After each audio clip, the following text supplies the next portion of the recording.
we're talking missions, we're talking economy, we're talking a lot of relatively big changes to Star Citizen that, oh my gosh, we've waited a long time for. Holy crap. The mission scene in Star Citizen, it sucks.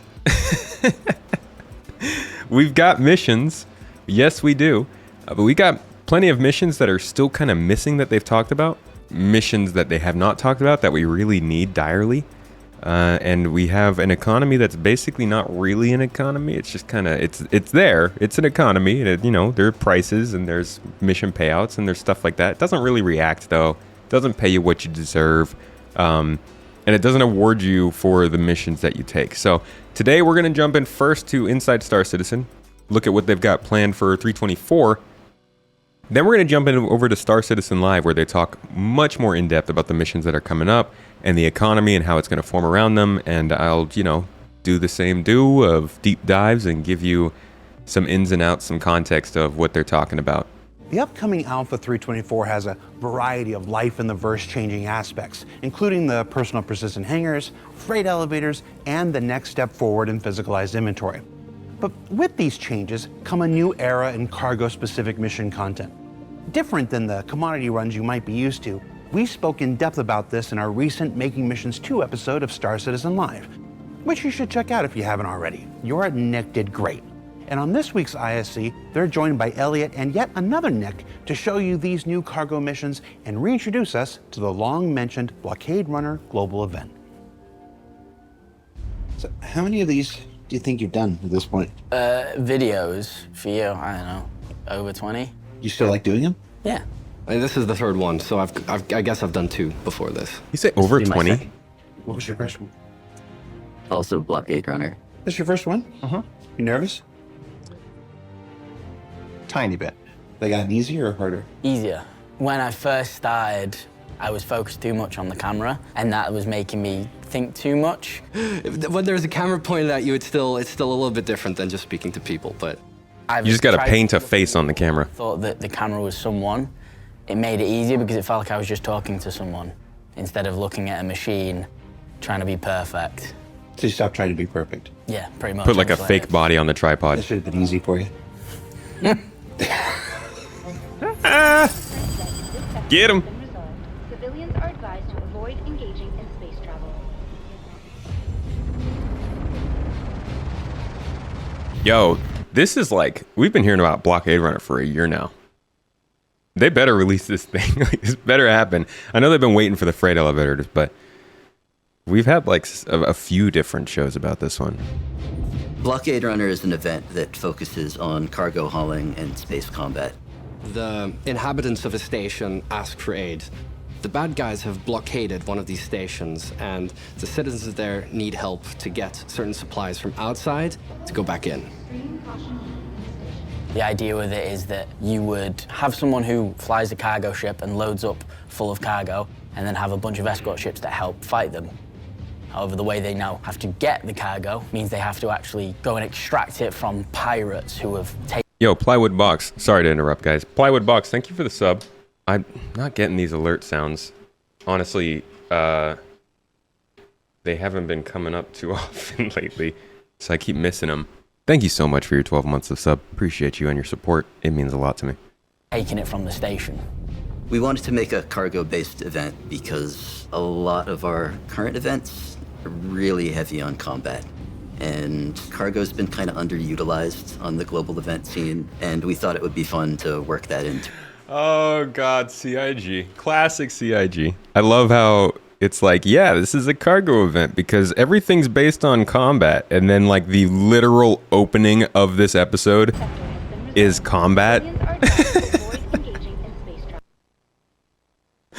Oh, I complain about this too much, I know, but they just cannot get past the pew-pew in this game. They can't get past it, no matter what. It is always weapons. Really heavy on combat. And cargo's been kind of underutilized on the global event scene, and we thought it would be fun to work that into our usual design. The response we saw from Xenofret, when we first What's put up, Reaper? Xenofret out, we really liked when we saw players working together in kind of like a Dunkirk type moment where one person had pulled up, just opened the ramp, couple of people had cleared the wreck already, and then they're all just throwing cargo into the back of someone's ship. They don't know this person. They've not talked to them, but everyone understands their role in this space they've created. And there's people who are flying above, sort of also protecting against the waves of Ninetales that were coming to the wreck. And it was just this beautiful mix of people who just all kind of knew exactly what role they fit into and asked no questions and just got the job done. We wanted to recreate that feeling in its own event. So the flow of Blockade Runner is when you start the mission, you will receive marker points of potential sites where a pirate could be that has stolen cargo from the station that's requesting its return. A hostile enemy force has attacked one of the LEOs throughout Stanton, and they've stolen a great deal of nide from it. This Zeta Prolonide's been shipped out, it's being carried away, and the remainder of the enemy force has stayed behind, surrounding the LEO in a blockade. It's up to players of the verse to chase down these enemy ships that contain the stolen material, defeat them in combat, reclaim the material. Either via the use of distortion weapons to make sure you get every piece of cargo that's on board the ship, or via killing it and maybe getting less, but Brother, less of the risk of dying. all we've seen is combat so far. Yourself. Once they do recover the stolen material from the ships scattered throughout space, they'll have There we to go. make their way past the blockade and return it to the LEO. There will be ships flying around that you have to actually disable while trying to land, or else you could lose all of your cargo. Either way, their goal is to land safely at the LEO with the stolen material on. And once they have that, they get to use our fancy new cargo elevator mechanic to return the stolen cargo to the station. See, that's what the whole event should be around, right? Is like these new freight elevators, cargo functionality, maybe the idea of mixing multi-size boxes. Like, I feel like they could have done a humanitarian aid kind of thing or something. Maybe like something that requires you to consolidate multiple types of cargo in one location. Like, keep the whole seas, but instead of those being Ninetales or whatever pirate gang whole seas, like make those, I don't know, UEE or CDF hull seas, and you have to go and get cargo from the different planets and bring it to them in a certain amount of time that is difficult because of the locations where those things are. Like, maybe a little bit of combat on the ground, but I don't know. The reward for Blockade is based off of participation. There will be, similar to Xenothreat, there'll be a bar that fills up with contribution. Just to be clear, I'm not saying that this game shouldn't have combat. More so that this is like a monumental change to the game, the cargo changes that are going on. It would feel more appropriate to center it completely around that. I like that they're redoing Ninetales Lockdown, but it feels like this is a killing two birds with one stone kind of thing, and maybe not making this sound like a cargo event would be a little more on topic. Every time that bar kind of ticks over, you'll get a payment, and then you'll get a big chunk at the end when all of the SCU amount of cargo has been retrieved back to the station. So to get all of the cargo, I'd recommend using distortion weapons and boarding the ship. This way you can ensure that you get everything out of the cargo hold. Okay, that's Whereas sick. if you do it the other way, you go from this 100% sort of loot to maybe 30%. There's going to be a big difference to encourage a different type of gameplay that players aren't really used to playing in our game. Yeah, playing it with a different type of combat is at least good. In our game are a bit drawn out, and I like to think that you can get into the action pretty quick with this, and it's a relatively tight game loop, all things considering. I hope people will be able to jump in and out of it as they see fit and have a good time. What's up, Anno? How you doing, dude? Thanks for being here, buddy. Hope you're having a good life right now. We're also adding a bunch of hauling missions that also utilize the freight elevator and instance hangars we're going to get. With the introduction of freight elevators, we can now make missions that we were never able to make before. Up until now, we haven't really had any missions which allow you to use your cargo grid. You won't have to go to various different parts of a station or find a ground station to get your land vehicle. You'll be able to get everything you need for your Find a it's just dwarfed on that elevator. Ground station to get your land vehicle. You'll be able to get everything you need for your trip organized in one place. Now, I can just go to my hangar and there's an ASOP terminal in there, and I can watch my ship go down and come up, and I can have all my boxes out. The ability it gives me to build the missions that I love is insane. So for me as an economy designer, freight elevators means that I can reward players for new game loops and different types of activity that they haven't been able to fully play before, such as loading and unloading your cargo, figuring out logistics. Somebody was literally like in the, I tweeted the other day about these changes and somebody replied. They're like, oh yeah, moving cargo physically, but with no cargo moving tools. And like they're showing a bunch of cargo moving tools. People were like, what the f are you talking about? There we got tractor beams and trolleys and stuff. We played before, such as loading and unloading your cargo, figuring out logistics, and actually allowing players to monetize that effort. And that, I'm sorry I'm stopping so much. This is a pretty interesting episode. That just straight up showed how bad the placement for the tractor beam is on the Caterpillar. Like you can actually see how you can't get something into the cargo bays without running into the wall and dropping the item on accident anyways. Monetize that effort and get suitable answer to that though. I believe they've already shown the answer to that. Oh, look at that. You already have the page open for it. I hope at least that they start to, let's see, they start to standardize what they showed on the Zeus CL concept art last year, which if we could scroll through, hold on, let's just, the old fashioned way. There we go. This telescoping tractor beam, I feel like would be really nice on ships like the Caterpillar and even like some of the other ones like the Spirit. Because this is going to help a ton with moving stuff, and these tractor beams are just not put in the best parts in some of these ships. Reward for it. So the more time and effort that it takes to use the freight elevators and do the hauling missions effectively, the more opportunities I have as an economy designer to find the appropriate rewards for players for that game loop. And I don't want to see any Reddit threads on the rewards for these missions, because at the time of filming, we're still weeks away. Were there any Reddit threads? That means the numbers you see in this episode aren't the real numbers. Don't go to Reddit. Give this guy a break. Were there Reddit threads, folks? Yeah? Nice, dude. There's got to be Reddit threads.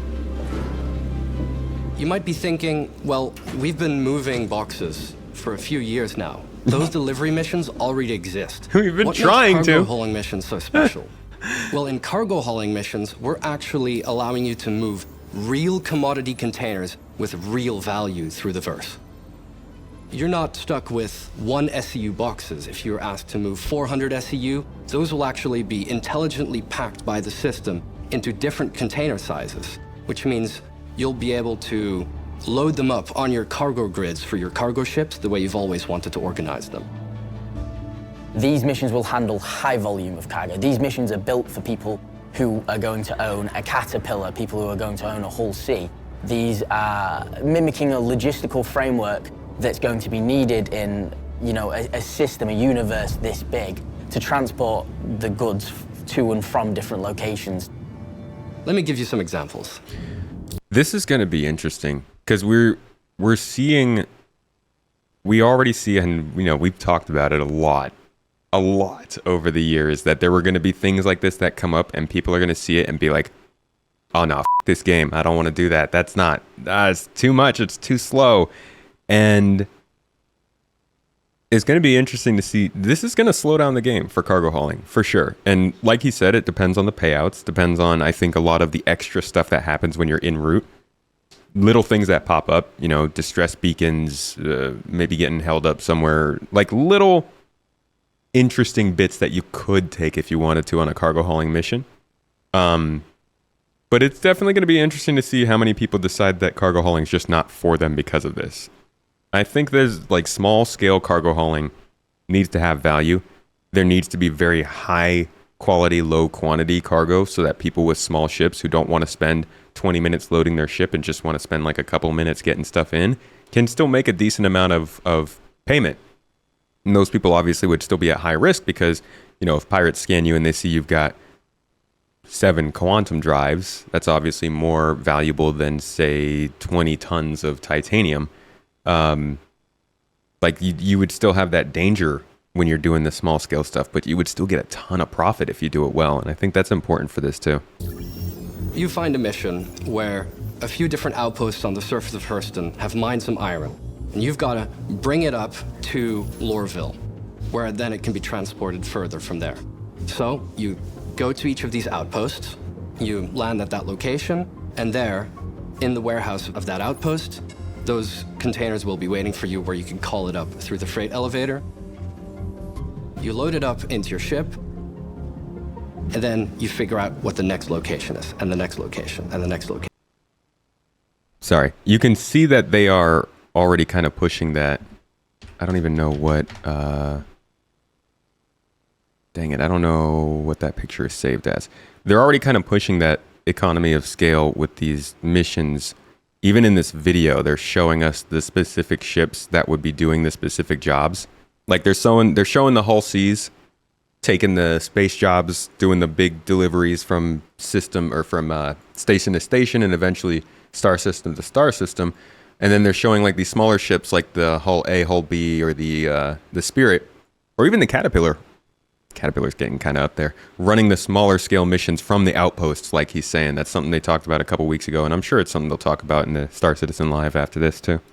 But I love that. I love that kind of thing. You like. You'll have single pickup, single drop off. So this could be picking up from the LEOs around ArtCorp, the Lagrange points, for example, and taking it to Area 18 or to Beijing Point, the station above. Then you'll have a multi-pickup and a singular drop-off. And then the opposite of that, which is singular pickup to multi-drop-off, could be the complete opposite, where you go from a Hurston DC to 2 other outposts delivering goods. It also lets us do a first static setup of what is being called StarSim, where we can test out the flow and then... He said it! ...and actually make the dynamic side of it work, where we can balance it based off of the needs and wants of the actual locations. Yeah, that's a big part, and I think I'm still waiting to see how they handle that, because they're mentioning here, if a space station asks for cargo, when you deliver that cargo, is there somebody else who's getting a mission to deliver that cargo from that space station to somewhere else, or is that just going to disappear into the ether, into Quantum or StarSim, which they're at this point where they're like saying both Quantum and StarSim, and I feel like we're in that slow process of changing over. The work that I was involved with missions with Yorit was to use the EVR algorithm that I created to make sure that all of the effort that you put in has a commensurate reward. EVR stands for effort versus reward. The EVR algorithm is a general balancing algorithm we've developed that takes into account the time and the difficulty of what you're doing, and it gives you a reward that is appropriate for that. So if you do something that takes a long time but isn't very difficult, or if you do something that takes a short time but is very difficult, you're going to get appropriately rewarded. So obviously this kind of thing, effort and reward, isn't a new concept. It's been around since the beginning of computer games. But as the economy team moves forwards and we work on all of the exciting new features that are coming out, we're really happy to be able to bring this kind of coherent approach to the entire game economy. In the end, cargo hauling missions aren't about how good you are at shooting the bad guys. It's about figuring out which hauls the universe needs. And ultimately, it's about having fun delivering some boxes. Thanks for watching, everybody. So what did we learn this week? Well, hopefully that the cargo missions aim to provide a short more one. involved and deliberate experience than the commodity ones you might be used to. That the Blockade Runner will benefit from boarding tactics more than simply just blowing things up. And that while your everyday life in the verse certainly changes in Alpha 324, it will continue. I don't know, I saw a lot of blowing things up. In 4.0 and beyond. And if you'd like to learn even more about these cargo missions, you can tune in to tomorrow's Star Citizen Live, where the team will talk even more about the stuff you saw here. For Inside Star Citizen, I'm Jared Huckabee. Thanks for letting us share the people and process of game development with you. And we'll see you all here next week. All right, cool. So that's where we're headed next. We're going to go check out that Star Citizen Live and get more detail, which is going to be more of a conversation. So we'll be, obviously also having more of a conversation. But I think this is a great change in my opinion. This really establishes the world of cargo hauling, which isn't necessarily supposed to just be a general thing that you pick up in as a casual player. Like you can, right? You can do little jobs as a casual player, but it would be weird to have this super deep, super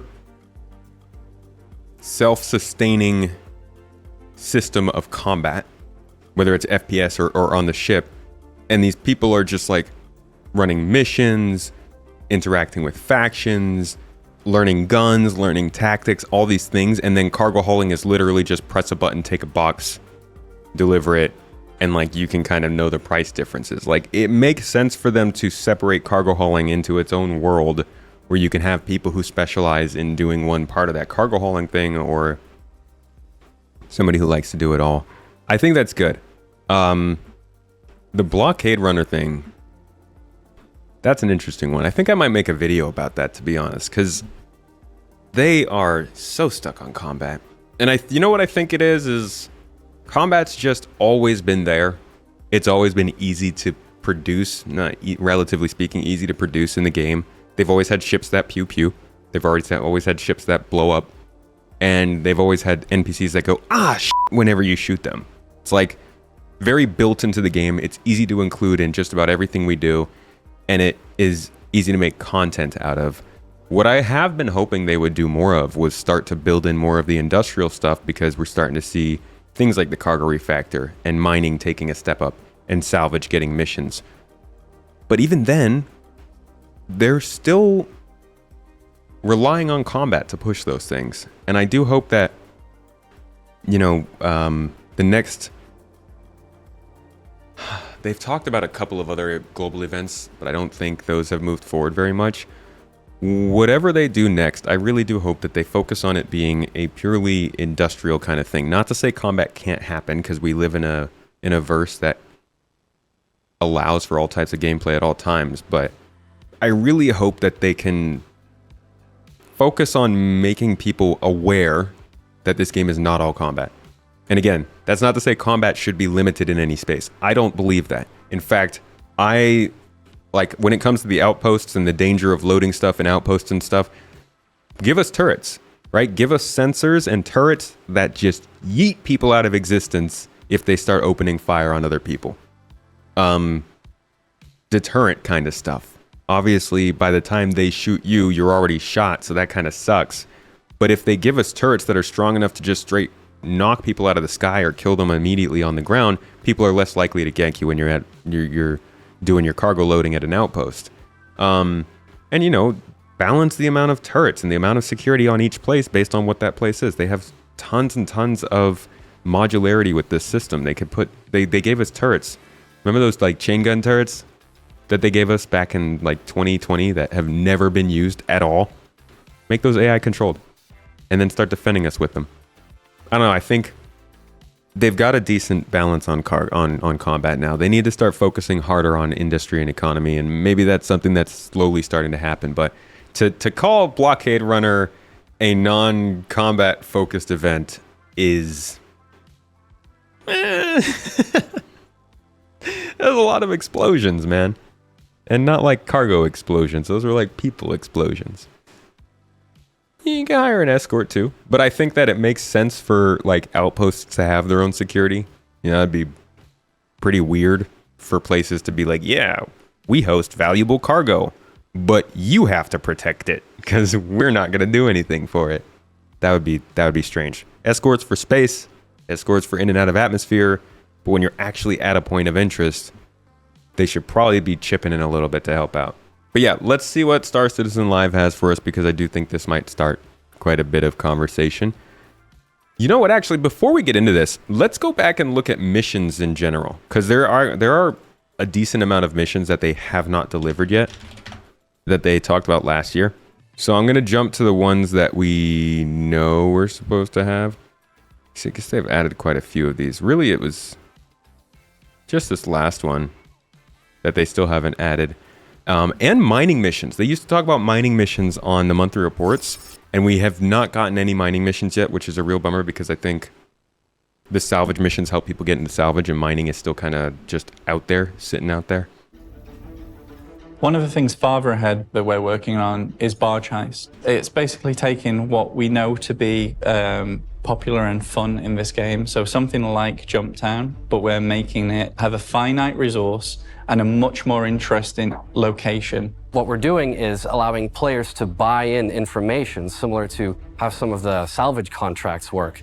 And from there, they get the information about where this cargo barge is, owned by Crusader, and happens to be just in the middle of this heist situation where the Ninetales are taking it over and they're trying to take all this stuff from Crusader. It's the barge that we use in Siege of Horizon, heavily modified, so there'll be lots of entrances and exits. What's great about using the barge is that we can put it anywhere on Crusader, you know, far away from the landing zones or anything that, you know, may cause performance to dip. So there should be no performance impacts. We've placed a terminal, a cargo terminal, inside of the container interior of the barge. And when players find this terminal, they can turn it on to open various containers using different kinds of ID codes found in the environment. Basically, you unlock several cargo containers belonging to different companies, and different companies have different items in there. So hopefully, players will learn which container... Just find a cargo container full of space cows. ...might contain what types of materials based on the brands, right? Crusader Industries is transporting completely different types of loot than maybe, say, ArcCorp is. The cargo containers open all in different rooms around that location. You're fighting over every single box, trying to hold down like a room. There's no way you can hold down the entire thing unless you hold all the entrances. The location is so, like so much of a maze. You'll have people stumbling in and out of it and lots of people wondering, you know, oh, is this person here to steal a box or is he just trying to get through to the next room? What we really wanted to achieve with this is give the players complete freedom of which side to take. You don't take a contract from Crusader asking for help or from Ninetales wanting you to help them to take something. In future, when we have reputation-based hostility and you can make friends with these guys, they will be your cover. So I can see plenty of exciting PvP action that's going to come from this mission. So that's a brief look at some of the things the mission team has been working on recently. We can't wait to get in your hands, especially the ship trespass system. That's going to change the game completely. And yeah, I'm really excited about barge heist, so thanks for watching. I like how YouTube recognized that as bar chase instead of barge heist. So that's just one mission. I don't think there was anything else in here that they hadn't talked about. This is just really talking about the creation of missions, which is an interesting watch. But let's get to the Star Citizen Live and listen to what's new. And then we can chat about it, yeah? Hi, everybody. Welcome to Star Citizen Not So Live. I'm your host, Jared Huckabee, with a special pre-recorded take 2 of our Making Missions 2 Q&A. I'm going to start over again. No, I'm not. We're going to keep going. Joining us on the show this week are two members of the esteemed mission design team, Elliot and Nick. Elliot and Nick, say hi. Nick. Hi, hello. And Nick and Elliot. Nick's not a part of my team. I don't want that guy. Oh, that's right. That's right. Okay, I'm sorry. Nick's on the economy team, and Elliot's on the mission design team. I've got my own Nick. That's right. You've got Nick Urko. Which hey, there's enough. What does that say? This is here so you can't see James doing pyro stuff? Team. I've got my own Nick. James, bring out the pyro stuff. No, I'm kidding. Forget the freaking pyro stuff. Show us Nick's. That's right. You've got Nick Urko. Which hey, we met. There's enough. And I don't mean Nick's as in like multiple Nick. Which we Show us met, the system on Nick's. yesterday's ISC, which went out, and hopefully you've all watched it because it contains important information for what we're going to talk about today. We just did. I say yesterday, but we're recording this on Wednesday, so for us it's really tomorrow, but for you who's watching it, it's Wednesday, and that's time travel. Okay, so a couple of weeks ago, we had Making Missions 2, where we invited Yorit and Nick on. They sat here and they showed you the process of making these new cargo missions that are going live with Alpha 3.24. We talked a bit about EVR and how they plug into the upcoming quantum system or star sim or whatever the heck we're calling it now and stuff like this. Then we were meant to follow up last week. We took some questions. Last week we had some technical issues, just won't go into it. We're here now with a pre-recorded show. We're going to jump right into the questions and stop wasting any more time because with the two guests that we have, we're probably going to go over an hour. We'll find out. Sounds good. So we have taken the questions from you, the Star Citizen person, Star Citizen citizen. See, this doesn't get any better when it's pre-recorded. And we put them to Elliot and, don't look at me like that. We put them to Elliot and Nick, and they picked the ones they want to answer. So let's start off right off the bat. What kind of containers will hauling missions use, and how can I see that? Box will ones. I have to load 101 SCU boxes, or what? No, you won't have to load. Well, you won't have to load 101 1SCU boxes. You might have to load 6 1SCU boxes. But the missions are designed so that the SCU, the amount of SCU and the size of the box is based on the ideal ship for the grade of the mission, so that you can do the mission in one run if you have the appropriately sized ship. So the ideal ship for the grade of the mission. So you're saying that? I think it's key to note that that means you can still run cargo missions with a ship too small for the mission if you just make good time. You could deliver stuff and then go back and get more if you're really into that. Each of these missions are designed with a certain size or scope of ship in mind? That's right. When we go over them and we're planning out the grades and the difficulties, we will look to go, right, this one... Simon, did you miss they just mentioned the quantum economy linking into these missions in the Inside Star Citizen we just watched. Like, they just mentioned it. These are going to be tied into the simulation. One is one that we class for, say, a caterpillar. Now, it doesn't mean that you have to have a caterpillar to do it. It's just kind of the grading that we do.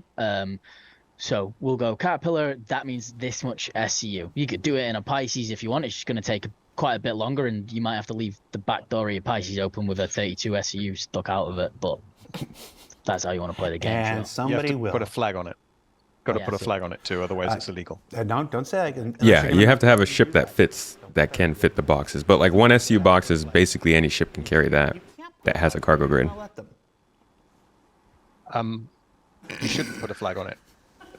You dug yourself a hole. This is all you. Yeah, Wednesday shows, man. If you thought Friday shows were weird. So how are we communicating to that to the player? That this mission is designed for a specific size or scale of ship. How will players know what the ideal is supposed to be? So it's all in the contract details. So before, we just used to have the description on the contract, and we used to have to expose a lot of information to it, and it always kind of restricted the granularity of the information we can do.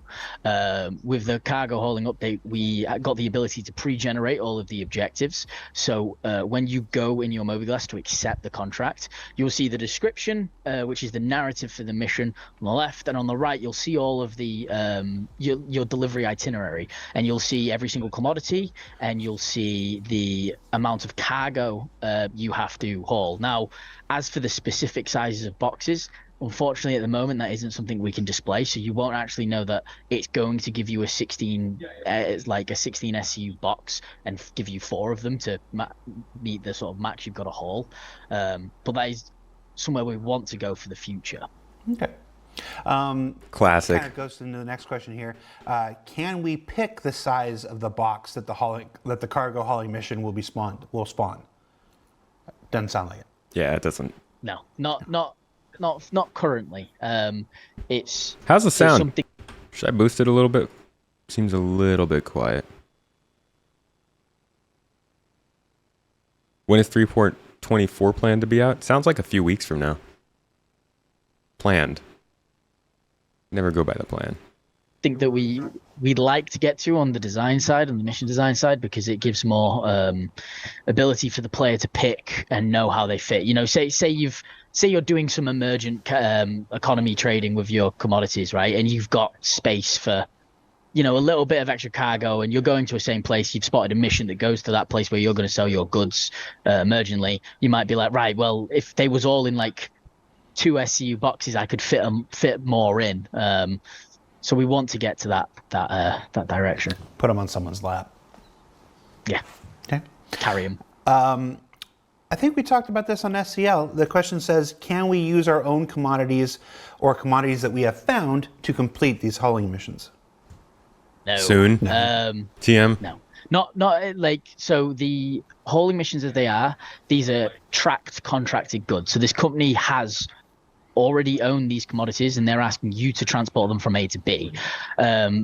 However, what that open question is kind of alluding to is more resource gathering missions. So we will have missions where you are asked to just get 10 copion horns, or this refinery just wants X amount of raw iron, and the player can get them by their own means. For example, you could go mine it yourself. You could pirate it and use it for the mission and things like that. So in the future we will have missions that allow you to get the commodities via your own means. That you just go to Wish and get the Wish version of whatever you're supposed to be delivering on the cheap. On the cheap. Okay, but not in 324. No. All right. How will players earn reputation and progress in the hauling missions in the guild? So there is the current hauling missions are actually using the same reputation system that's in the game at the moment. So similar to the mercenary missions. So you see your progression in Delphi like you do right now. In the future, there is a whole new system coming, which I think we mentioned in SEL is being designed by Luke Presley, and Economy's been involved in that as well, because EVR handles any kind of reward, whether that's UBC or rep or whatever it is. So that will be a bit like EVR is holistic for UBC. It will also be holistic for reputation, but that's not for 324. That's coming later.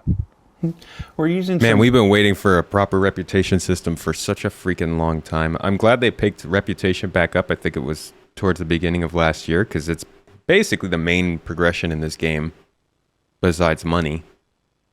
But you can buy money. You can't buy reputation.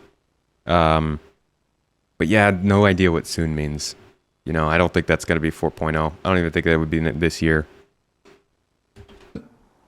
I mean, it's no secret we're not always the best at naming things, but we're using cargo missions and hauling missions interchangeably. Do we have are we just calling them all hauling missions, or are they quantum cargo missions, or?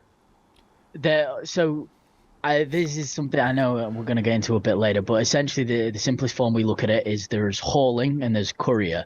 Hauling is large volume moving of commodities, and courier is meant to be like you're the Amazon guy, right? You've got maybe 5 boxes, but they're all personal. They've all been directly requested by someone. So they're the sort of two delineations we're going with. And they're all within cargo missions. Yeah, they're all within sort of the delivery general scope of it. So there's delivery, hauling, courier. Okay. Hey, David, we should change that graphic on ISC since it hasn't gone out yet. So the work in progress box is cargo missions. We should change it to hauling missions. Quantum cargo. And that's what you get on a pre-tape. Thank you. Let's see. Next question says, well, it's a statement. Don't make a theme park, CIG. Oh, okay. So obviously making missions and everything, it's essentially adding rails to what's supposed to be a sandbox game. This is a forever consideration for you. We hope that CIG don't just put all the gameplay on rails and stop us from making their own emergent opportunities. There's not actually a question there. That's just a statement. But also, like, why would you think that, man? Look at the way that this game's been built so far. Most of the game doesn't have rails. People don't even know what the heck to do when they get into this game. Why would you think that they're just suddenly going to go from this like crazy theme sandbox thing to everything's behind missions? That's such a weird take. It's just a statement, yes. So I guess the person doesn't like theme parks. Theme parks are meant to be fun, so I guess you don't want a fun game, right? No. How we see missions is missions are, and I know people will take the piss currently, but missions are meant to be more narrative-driven stories in the game. But we also use them as a vehicle to introduce players to the more emergent aspects of the world. So the hauling missions are meant to show players a connection of commodities between locations, which then, like, now they know that this place trades in iron and this place wants iron, and they can look at the commodity terminals and goes, well, that sells for this much, and that buys for this much. I could actually make a profit if I ignore the mission and just Exactly. do it without the mission. That's what it's there for. It's to expose a gameplay route. Missions are tutorials. Like that's the way I see it. You've got all these gameplay professions. You got mining and hauling and salvage, combat. All these things you can run on the missions to learn how they work and then go and do it yourself. Missions are basically just tutorials for the gameplay they want us to do in our own way.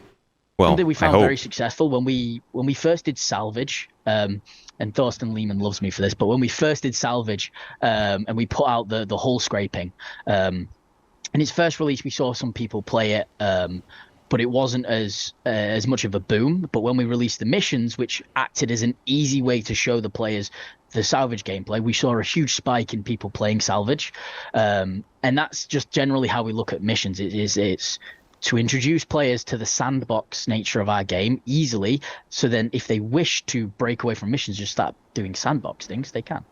And I mean, you don't need a mission to ask someone to escort you either, you know? So it's not like they have to have an escort mission. So if you're thinking about the balance between missions and emergent gameplay, then hauling missions with an escort is a good example of those two things working together. Almost like you don't need a mission to explore. Wow. Different types of cargo are always fun. This next question says, are alternative forms of cargo, things like hazardous waste, radioactives, we used to have Space cows. some of that, packed up vehicles, time-sensitive stuff, small stuff, data, are all of this still in the cards? Space cows. Yeah, data running is its own beast. I'm not going to touch that. But all of the other commodities definitely so. And that's what I'm waiting for. Data running is going to be hot. Well, I hope. The future idea is we want these like kind of like certifications, gradings, where you have to sort of show that you can haul radioactive goods or haul livestock, Space and look after it cows! appropriately to then sort of unlock those missions. But yeah, no, that is the plan. That's something we want. We want you to be able to haul these different things because they all introduce their own challenging, right? Whereas a simple box mission from A to B might be quite simple, and you think, well, I just sit in my ship. When you're like, right now, I've got to haul livestock, the atmosphere of your ship's got to be right so they can breathe the correct mix of oxygen, air, and nitrogen, things like that. You've got to make sure that you feed them, stuff like that. That's the idea of what we go towards. Things like if we have perishable goods like food, you've got to make sure that it stays cold so that they are frozen. You make sure that their crate stays at a certain temperature so it can prolong the lifespan of the food so it doesn't go rotten by the time you get to your destination. Things like that. Make sure that the cows aren't flying around in your cargo hold as you twist and turn out of the atmosphere. I'm gonna kill so many space cows doing cargo runs like that. The statement's a bit troubling because you feel like the mission system is the best way to link up with players who want an escort and want to fly as an escort. I don't think they're saying that they won't have escort missions. I think they're just trying to imply that you don't need a mission to do things. You can figure things out on your own and do them if you'd like, because missions aren't required. Like, missions will be there for the people who want them, and they'll not be there for the people who don't. You still don't fully understand how the data running mechanic will work? Don't worry, nobody does. None of us know. I don't know if CIG knows, man. I mean, they hint at it and they talk about it a little bit, downloading maps and stuff and transferring waypoints and finding out information. And in the lore, there are reasons for data running, but as far as the actual mechanics work, I don't know. I don't know, baby. And honestly, it's what I'm most excited for. And it's what I probably have the highest probability of getting disappointed by in this game. So I hope it's good, but I don't know what it's going to be like. You see the value in both? Nice to come up with your own purpose. Other times it's nice to be given direction. Yeah. Sometimes I just want to hop into the game and get told what to do. Sometimes I want to just do the do and then blow up when I realize I'm doing it wrong. Good luck getting the whole C to work. Yeah, well, that's a different challenge. Makes sense. You're gonna put animals in boxes? It's quite possible. It might be that, I mean, I can't... It'd make my life a hell of a lot easier if I just slap a box on make it. Instead of trying to rotate a herd little bit, animals on your yeah, ship? instead of yeah. So like, here's a box. It's got a cow in it. I make the box go moo every now and then, and the box moves. Although, oh gosh, forcing Chad McKinney to make animals stick to the cargo grid, that could be fun. That's why I'm glad he lives in America and I live in England, because he'd try to kill me. Okay. If I just come to him with that request. Will hauling missions or any missions ever make use of ground vehicles? Hopefully, yeah. It's something that we've talked about, and it's something that we'd like. You know, the ability to go between sort of two outposts, but there's a lot of things required to make that a good experience. Along with the aspect of why would you do it? Like there will be people who just like, I want to drive ground vehicle, I'm gonna do it. Okay, that makes it sound like they have not actually planned to have vehicle transport be a thing, which sucks, but I hope is something that they're planning on, because it's like vehicle transport seems like a pretty good choice for missions. You know, have the ability to assign somebody the job of taking ships or vehicles to another star system or something. I think that's kind of what the Liberator is for, right? And again, you don't need missions for everything. You can do that without a mission. But it would be cool to be able to do that for a mission, just to get your beak wet. The delivery between A and B, but then you'll get economy Nick here going, but it's not efficient. You're not earning the money in the best way. You're taking all your time. I think I the principal concern you might have is, yeah, but what about all of that orbital bombardment that is slowing down your convoy? Yeah, potato. I need you. I need you like center yourself in the frame. You're bouncing off, and you're on. I'm just going to do the show over here. You do the show on the left. I'll do the show on the right. Switch back to Elliot. How's that look? There we go. Oh, you're centered more. He's very centered. Look at him. He's standing still. He looks like a kid that was lining up for class, like in grade school. Like you're about to get counted. You're about to get assigned your number for the class activity. You're just like, okay. Oh, you're centered more. Hold on. I'm ready. Kind of off center. There we go. Pre-tape's no better. Pace. Cargo is big. Courier missions were just smaller boxes, smaller quantities of boxes.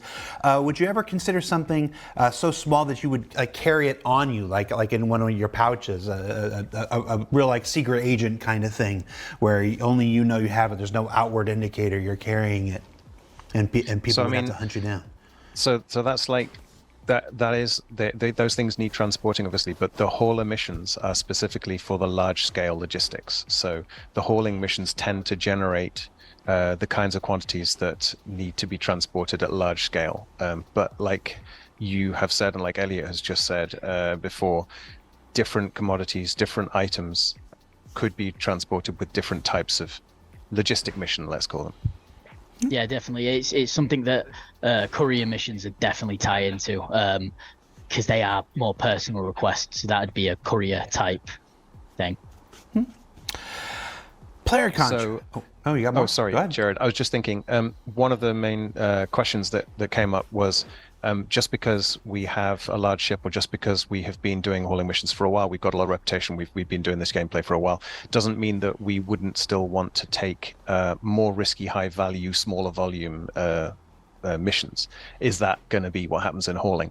So that won't necessarily be what happens in the hauling career, specifically because of the volumes in hauling, but that doesn't mean that those kinds of high risk, small volume, high value commodities won't need trading and won't have their own place in logistics. Cool. Okay. That's what we were talking about during the ISC. It'd be nice if there was more purpose for ground vehicles. Heck yeah. Right now, you don't really need them that much unless you're going in for an outpost or something, or a cave. I think they could do a lot with caves to help improve that. Also, if the missions are a decent way to make cash, it will be the first great for a small game times, and second, there are people who don't want a sandbox for them as the missions. Yeah, different types of gameplay. Player contracts and job boards. Will players ever be able to set up contracts to have cargo or items hauled by other players? So we do have player beacons, and I know what that current state of that is, but AAK, are you in the chat? Are you in the chat right now, buddy? Are you frothing? Absolutely livid. Player beacons, man. Triggering you. That is it, Nick? a What is system. the current state? Go ahead, admit it. Works perfectly. It's a feature, but that's something which we. It's like the economy. It's Non-existent. Crumbling? Oh, sorry. Absolutely crumbling and in disrepair? Yes. Yes, indeed. It is like the economy. Hey, they laughed at my joke. Carry on, Nick. okay. Yeah, this is pre-recorded, and if that still makes it into the show, know that I don't value my job. That'll probably still be in the show. I mean, it's just look. We all know it's not a secret. The economy sucks. Player beacons are trash. Like, these are things that need to be fixed. We're just going to leave that in because I've said it before. We have the same conversations you do. The same exact things you guys talk about, the same concerns that you have. We say all the same things, just 12 weeks before you do. We recognize that some of these systems still have work to do, still need love. I'm going to ask Elliot about box missions, so don't you worry. This is Jared underestimating just how quickly we complain about things. 12 weeks? Us not thinking it's important. It's just there's a very long list of things that we're doing for Star Citizen that we still have to do. That We complain about things before we even know about them. Being very aware of it, and sometimes you just have to kind of go, yeah, we know. If we don't, we'd all be depressed, right? Yep. Gotta have fun to make fun. So just take it as us being like you. And we understand it. We're aware of it. It's on the list. And just all we can ask for is patience while we try to get to everything. All right. Continue with whatever we were talking about. I've forgotten now. Player context. So to answer the question, Elliot, the beacon system is something which provides for players to contract other players, and it's a system we will be looking to expand upon in the future. And personally, I think that this side of the economy is fundamental, given that we are having a hybrid economy. So player-driven systems. Yeah, that's sustained. Space Tomato. Clip it. Fundamentally said. What? Wait, say again? That was unexpected. Is fundamental, given that we are having a side of the economy is fundamental, given that What's fundamental? This side of the economy is fundamental, given that we are having a hybrid economy. So player-driven systems Yeah, that's sustained. Space Tomato. Clip it. Oh, I hear it. Fundamentally said. Yes. Yeah, it really is. It's. Thank you, Elliot. You know our qualms. Fundamental. I don't think it's getting clipped. I've been, like I said, I'm going on 10 years here now. I've had 100 conversations with Tony and with everybody else who's involved with this stuff, and I cannot overstate how important the player-driven aspect of our economy is to us. It's just things like the player beacon system and stuff. It's just waiting for the eye of development, Sauron, to turn its eye back to it. Resources to free up, new technologies to work on. A lot of this stuff, it's like, you don't want to put in a whole bunch of work when you know this other work that you also have to do is going to invalidate that. So we're forced to kind of sit there and grin. Literally just released a video about this today. If you, all of you who became Twitch subscribers, I'm telling you, go on the Discord server and check out this video. I just released this today. Forgotten features of Star Citizen, why the game's taking so long. This goes into the very, like, the actual idea that these features get dropped and just kind of disappear and then come back at some point because they do this. They just, like, leave it alone for a while, and then 3 years later, it comes out of nowhere. Somebody just asked about science. Have they talked about Tom? You asked, have they talked about science in the last couple of years? They have. They've talked about farming. But where the heck is it? I don't know. I don't know, but it'll come back at some point.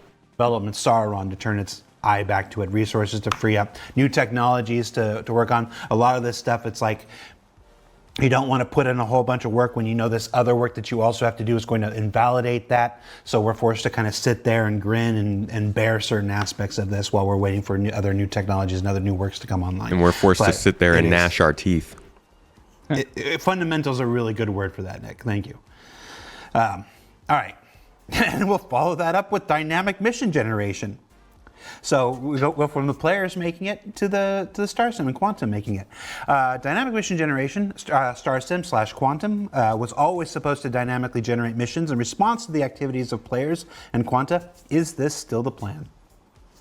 So, hey, look at that. They're talking about the quantum simulation. And did they call it freaking Quanta? Activities of players and Quanta. Is this Never still mind. the plan? That's the right use of Quanta. So the short answer is yes.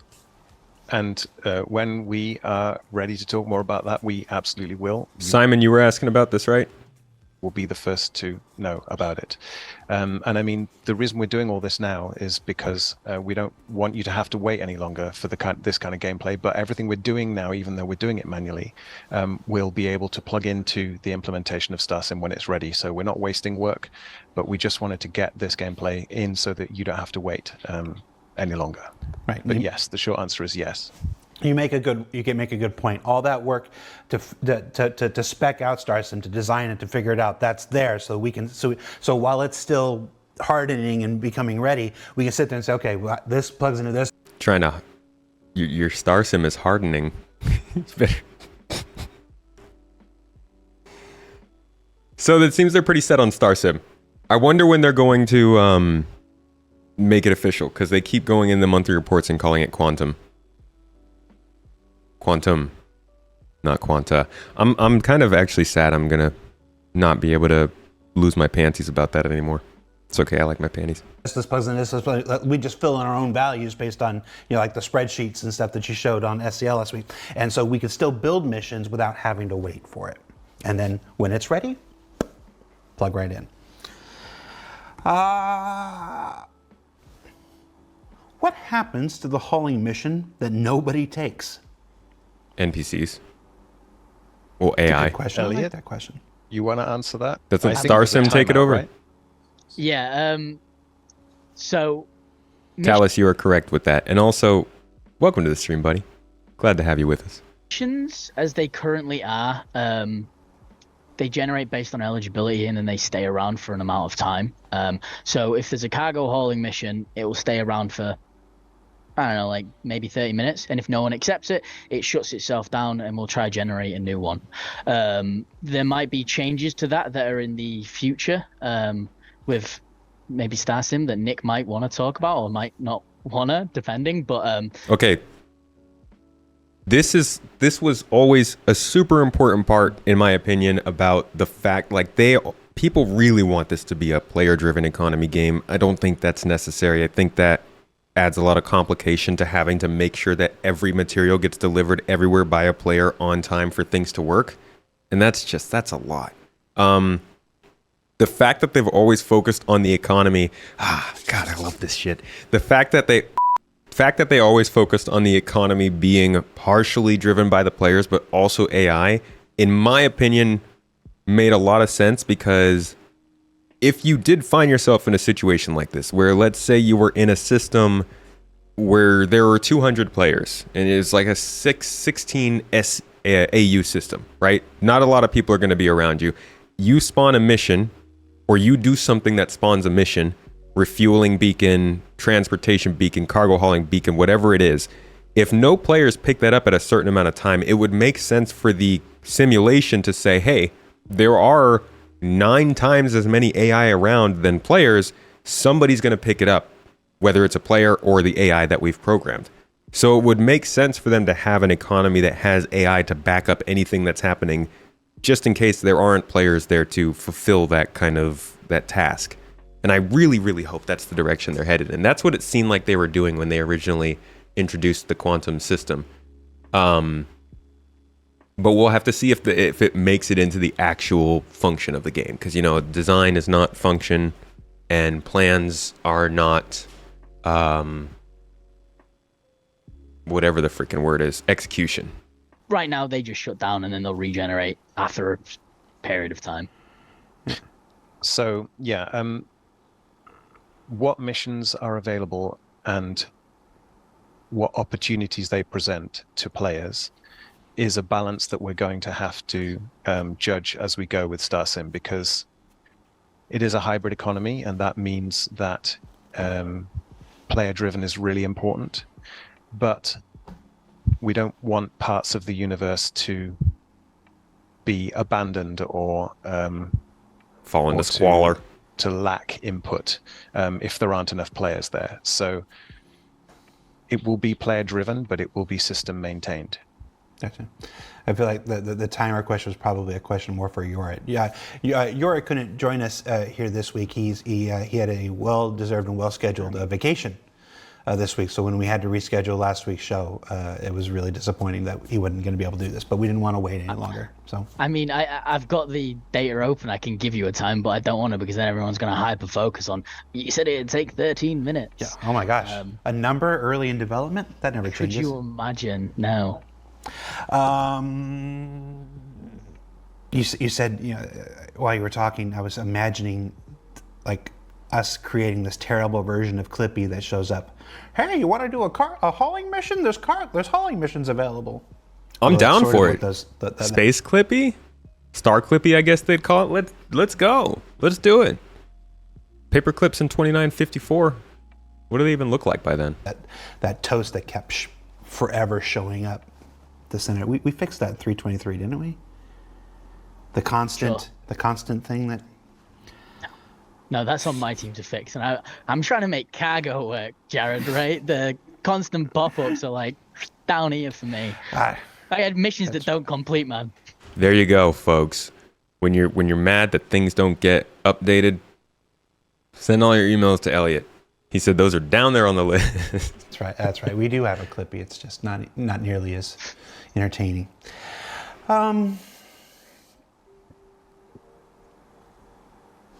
There really is no difference between the pre-recorded and the live shows. We just go. Will we get missions in landing zones? Yes, and yes and no. Yes in the future, no right now. The performance isn't great in landing zones, as I'm sure many players are aware right now. We used to have some missions that were in landing zones for those veterans who can remember. 3.2. Or if people, yeah, like in like 3.2. I'm sure Salty Mike will be sat there going, I remember that, and start moaning about something else. Yes, we used to have them, but they used to take like 5 minutes to spawn, and that's because the server is like a box gets put in a spawn queue, and then if people are doing stuff like I'm trying to buy some, I'm trying to spawn my 890 jump or whatever, the box is kind of like a lower priority, so they took ages, and it was just a really bad player experience, so we turned them off for the time being. But when performance at landing zones is improved, and we have a bit more stability there, by all means, because the I'm sorry, I missed all of that. Missions and landing zones, that's good stuff. 3.2.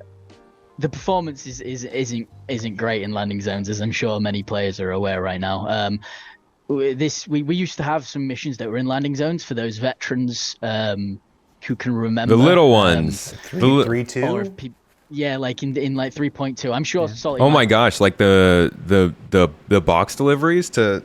No, that wouldn't have been 3.2. We didn't even have a landing zone in 3.2.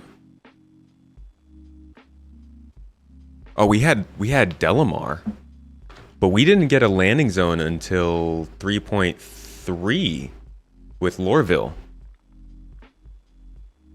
Port Olisar missions? Huh. Mike will be sat there going, I remember that, and start moaning about something else. Yes, we used to have them, but they used to take like 5 minutes to spawn, and that's because the server is like a box gets put in a spawn queue, and then if people are doing stuff like I'm trying to buy some, I'm trying to spawn my 890 jump or whatever, the box is kind of like a lower priority, so they took ages, and it was just a really bad player experience, so we turned them off for the time being. But when performance at landing zones is improved, and we have a bit more stability there, by all means, because the hopeful idea would be that you wake up in a landing zone and have things to do. So it makes it feel like that landing zone's alive and you've got things to do, you know, pick up this trash, deliver someone's pizza, things like that.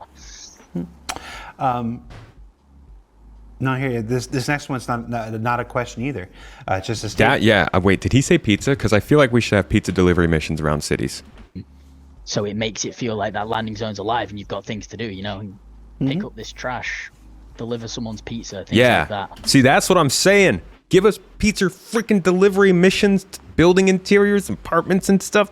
Oh, come on, let's go. Those are like the beginning missions that, you know, you could take. You don't need no Sandbox pizza delivery missions.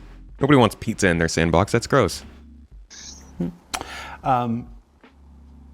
No, here, this next one's not a question either. It's just a statement. It says, auto-loading times are broken. Thanks. Yes. Yeah, we know. Cheers. Sorry about that. No, the reason is because in order to make them more reflective of how we actually want them, we actually need some more development on them, and everybody is very busy. So it is a priority, and hopefully coming soon, TM. But we had to get something to work in a tier 0 so that we could at least get the hauling missions out. No, Nick. Nick. We are all taking it as final. We know that you're never going to change it, and the times that you put on there, we're going to rage about, buddy. Be working on fixing that as soon as resources available to fix that. But it is actually worth noting, just from a time calculation point of view, that the times when calculating the reward on the hauling missions don't use the auto-loading times, they use the manual loading times, except for the hull C, because that is always auto-loading. All right. Speaking of we're going to get into a little section here talking about the effort versus reward and stuff. Well, as we talked about in SCL, as we talked about in ISC yesterday, there's lots of these missions that are chained to link from one location to another location to another location, stuff like this. This question is, why not simply use a big enormous C2 Hercules and chain all of the small missions? Why would we ever use a small or medium ship at all? From a mission design point, you can. Yeah. This isn't something I want to limit. I want you to choose, back in it was way ago, but back when we used to have the old delivery system where you could chain your own cargo missions together, that was exactly the point. Players could have this huge ship and take quite a lot of small jumps and then go, oh, this one goes to this location, and then I have a pickup from there and it goes back over here, and I can make my own round delivery loop from just reading contracts and understanding where everything is locality wise.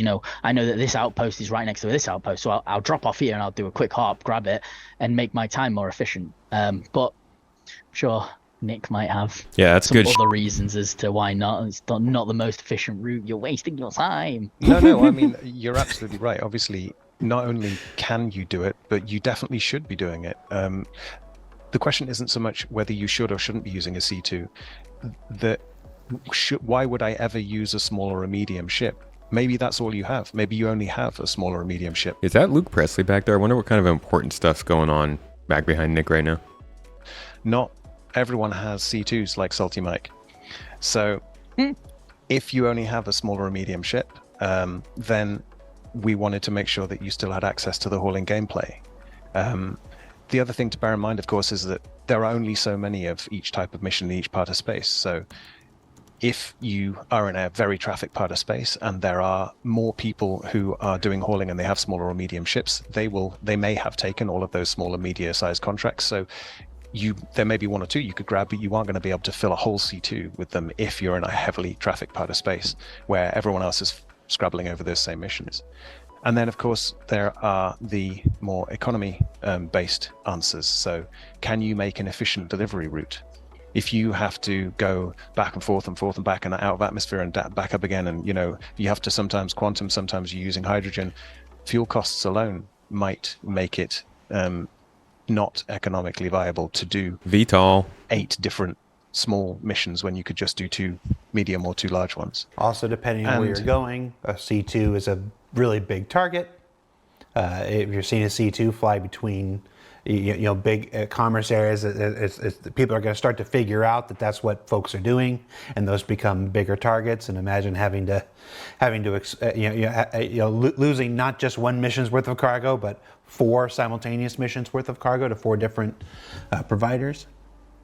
Absolutely, that is a really good point. I mean, imagine there is a trade lane, a small trade lane, which is traditionally nomads and maybe cutlasses or whatever Halays are hauling this lane, and maybe there is a pirate lurking. If he sees a C2, or they see a C2, which one are they going to go for? The Titan or the C2?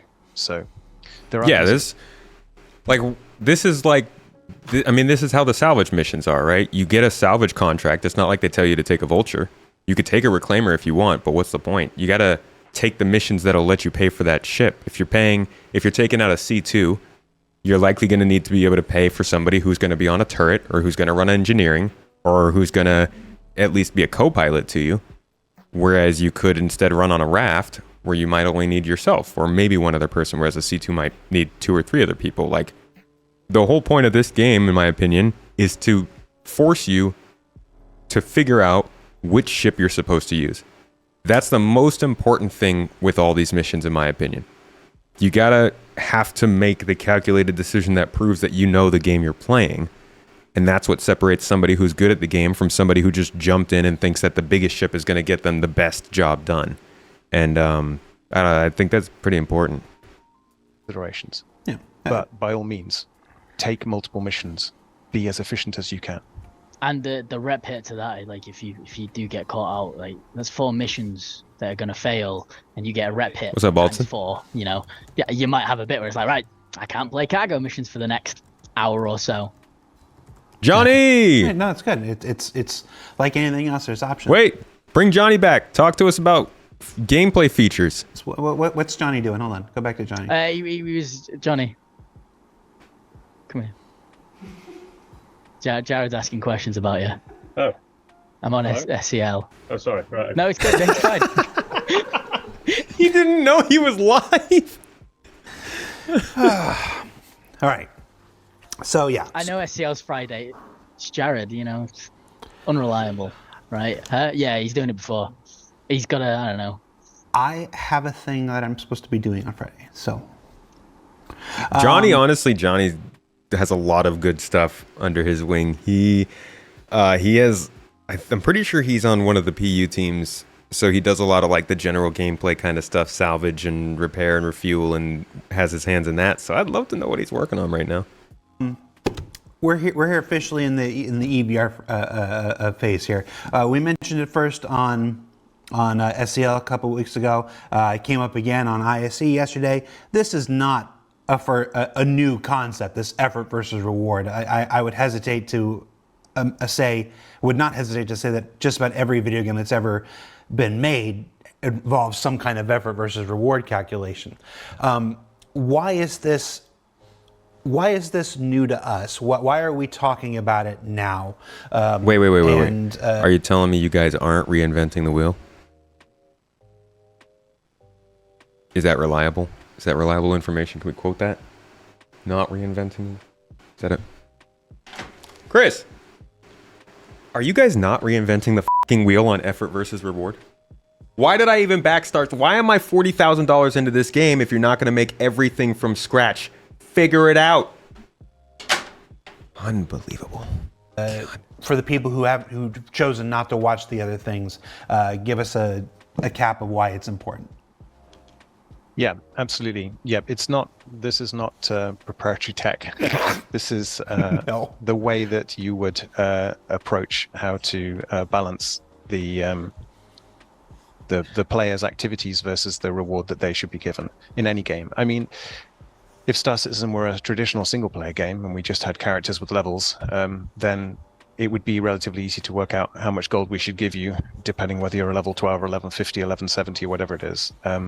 But because Star Citizen is not only an MMO of a very large scale, but we also have a mixture of structured missions and sandbox gameplay, and we don't have a traditional leveling system per se, then EVR, which is for people who didn't see the SCL or the ISC. It's effort versus reward. So it's basically time and difficulty on one side of the equation. How long it takes you to do something, how difficult it is to do it, will always be equivalent to the amount of reward that you will get for the time and the difficulty. So that could be UEC, that could be reputation, that could be the amount of loot in an area. And it allows us just to balance the universe, whether that's a mission or an area like a distribution center, or Sandbox gameplay like piracy, for example. It's really important that people doing any kind of activity feel that they are receiving appropriate reward for the effort they're putting in. That's part of what makes the game fun. Jared actually had a brilliant description of it in the last SCL, a par for the course. It's not the final number, it's a design discussion, and it creates an expectation for what the reward level should be for the player activity.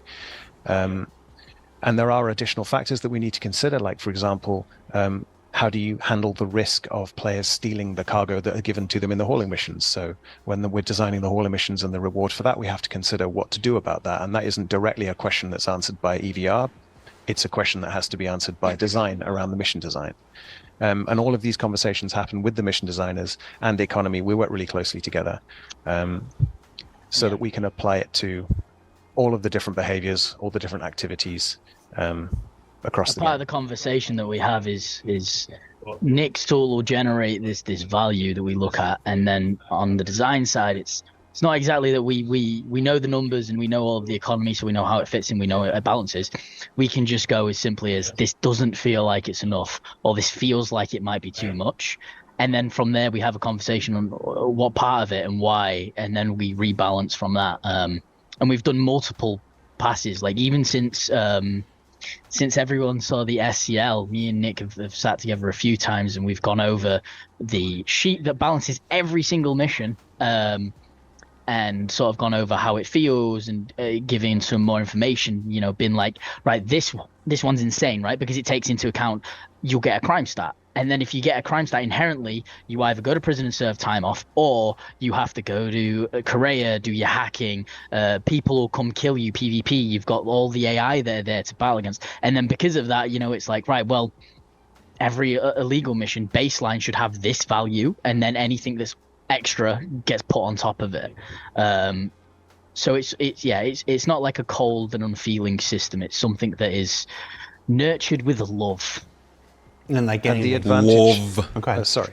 Go ahead. The advantage is that because it's a combination of maths and design, then we can make bespoke decisions as we need to, but fundamentally underneath it all, there is an algorithm. So in the future, when StarSim, when a system is making these decisions in a more algorithmic way, the entire system can be balanced at once and then tweaked and designed accordingly, which is a really important place for us to be when it comes to balancing an entire universe. Yeah, I'm certain that there were people who looked at the information from the last SCL and did some maths and was like, it's going to take 107 days to earn an 890 jump at that kind of payout and stuff. We just want to reiterate again that... Okay, this is where Astropub's tweet comes from. I get it now. Every aspect of Star Citizen is still a work in progress. We're in alpha. We're going to try some stuff, and then we're going to try some other stuff, and we're going to try some other stuff. It's... even Master Modes has some changes coming down the road, which we'll talk about in a bit. Don't get too excited. It's just more evolution. We try a thing, we listen, we try another thing. You can say a lot of things about Star Citizen. I don't think anybody can't say we're afraid of trying new things and afraid of taking a different direction after we try something. So I just want to caution you again, when you see these numbers, even when 324 goes out, and it's out. When you see those numbers on those days, that's the number then. And we will continue to review, we will continue to discuss, we will continue to iterate. So, feedback. This is the painful reality of this game. And it's probably the painful reality of every game, but most games just shut the heck up and do what they do and don't share it with the community, so they don't really care if we don't like it or not, right? Imagine how absolutely nuts the development of like Grand Theft Auto 6 would be if we just got to have insight on every part they were building into the game. And a lot of people hate this. A lot of people really freaking hate this because it means that things take longer. And if it doesn't work, this is in the video I released yesterday or today. And I'm going to plug it again, because if you are a supporter, Twitch, YouTube, Patreon, go watch it. I'm talking about this very thing, and we call out certain features that are like this. Hover mode is one of them. Hover mode is the biggest one. That's why the templates, the thumbnail says the hover mode effect. I call this the hover mode effect. They put hover mode in, tried it, because it was a solution that did the job they wanted, figured it didn't do it in the right way, pulled it, and now they've been working on the alternative for a couple of years now. And the alternative is probably going to be a lot better. It's going to work better. It's going to make more sense in the game, and it's not going to be some kind of hand-holdy feature that forces you to play a certain way. But like, people don't like that it takes that long. And a lot of people are angry about master modes, and you got to look at it the same way. Should they rip master modes out, come up with a better solution, and then work on that for a while? Or should they just push forward with master modes and make it work for the game they're building? And that's, I think, a pretty hard place to be in for a game that has so many different features that try to interlock. I don't think most games try to do as many different types of game loops in a unified space as this game is doing. And it is, it's rough. I mean, from what we've seen. I don't know if it's actually rough, but judging by the way that their hair and mannerisms change over the years, I think it's pretty rough on their side too. Feedback always. Doom and gloom, the sky is falling, less helpful. Yeah, and I mean on that point to the but they couldn't possibly be past the trying stuff phase, right? Like, imagine if they came in and they were like, this is how everything works. All of you who don't want it to work this way. We're just going to implement it, and if it sucks, it sucks. The game goes forward. Like, imagine waiting 10 years for this game and then them just being like, we're just going to put it in, and it better work. If it doesn't, deal with it. That would suck. I would be absolutely pissed off. I would probably drop this game if they started doing that. Like, if we've gotten to then, you can call that a sunk cost fallacy. I call it sticking to your freaking guns and doing what you said you're going to do. And unfortunately, that takes a while, and it's annoying. And I think there are certain places where they could definitely cut time and focus on certain things. But like, the idea of them taking all this under their wing and then just deciding at some point, like, it's just been too long. Let's just throw this stuff into the game and hope that hope that they're not going to leave us. That would suck. The replacement of hover mode is, a combination of control surfaces and the heat system. Which is more systemic, The old hover mode was like what master modes is now. They basically just like picked a number on the scale of thrust, and they were like, once you hit that number, something happens. Look at how much that pisses people off with master modes. It sucked with hover mode. I know some people liked it, but it's just like not a great way to do it. The hundreds of days point. If you were to take the numbers of the early missions, and let's say at the moment we're imagining those numbers are around the 20k per hour, for example. But like Jared says, these numbers change. And then again, they're not creating a new system with hover mode. They've always had the heat system. They've always had control surfaces. They've always had the engineering system planned for the game. They just shifted the responsibility of our sense of hovering from something that they created out of nowhere to a system that already was planned for the game. You just did a straight times this by that, what's an 890 jump, then you're getting hundreds of days or whatever. Okay, but you're not going to be doing those missions. Yeah. Well, I mean, for starters, we're an MMO, so we're not like a 40-hour game that you finish in 3 weeks. But even so, this is not a linear scale. This is a curved scale. The whole point of it is the further you climb up that scale, the more rapidly you accelerate, the more rapidly you make more. That's not only to reward players for their progression through the system, but it's also to account for the fact that an extremely difficult environment is going to require multiplayer. It's not going to be soloable. So it can't just be the case that I get this reward when I do an easy one and I get this reward when I do a difficult one. It needs to be one person gets this reward when they do an easy one, and 3 people get this reward when they do a hard one, split up between them. And you still progress that way. But it's not a straight line. It's quite a curve. There you go. What do you say to, so obviously, those are those calculations. We talked a bit about how we calculate calculate effort, and how hard it is in something. What about time? Time is another factor.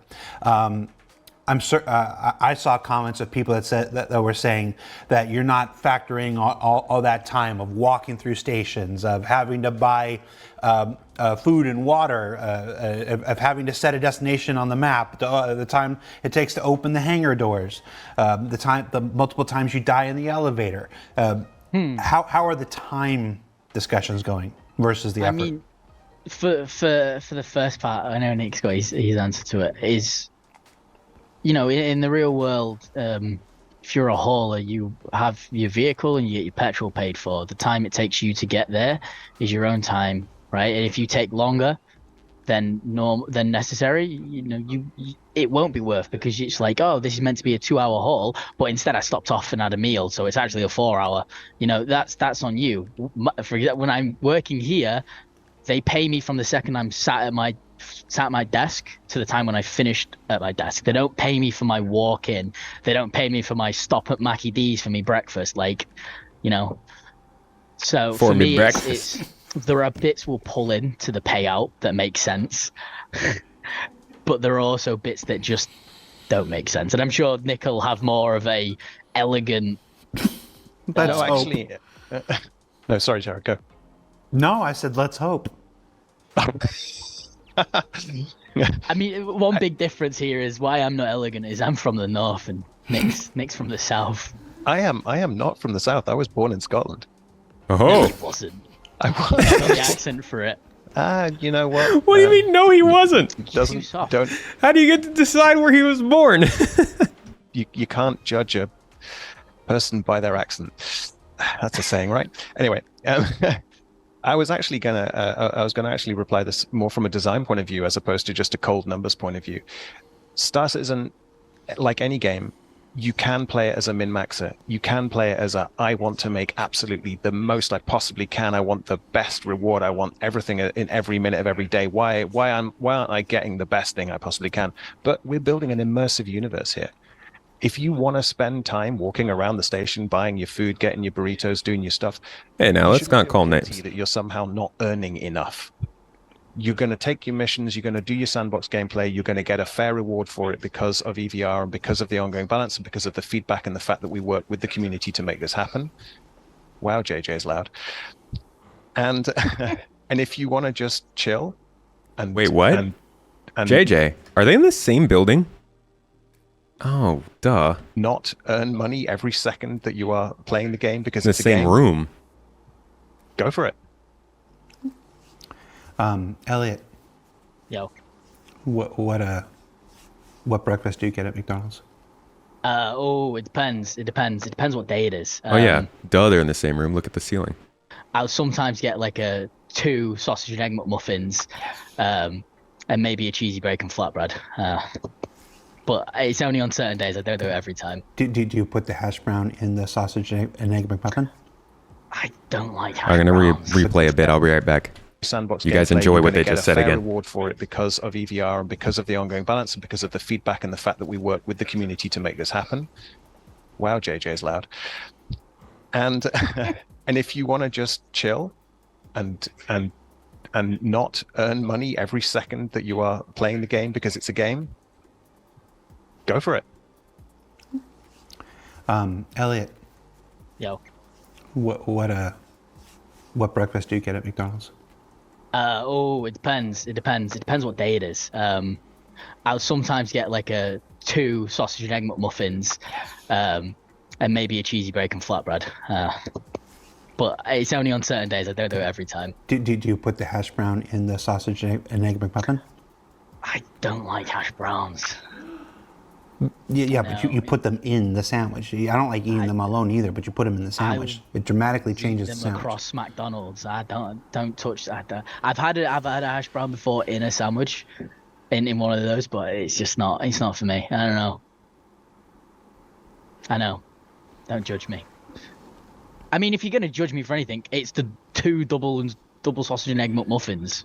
That's what I should be judged for. I eat the 2 double sausage McMuffins, which usually you get the meal, and then it comes with a hash brown, and then you add another hash brown, and then you just get the second one solo. You get the second one solo. It's actually like 40 cents or pence or whatever the heck you call the little ones here, cheaper than ordering 2 meals. Yeah, it's pennies, pence. Yeah. All right, well, next time I'll get the hash browns and I'll bring them to you. You can have my hash browns. Well, no, I can't have them anymore.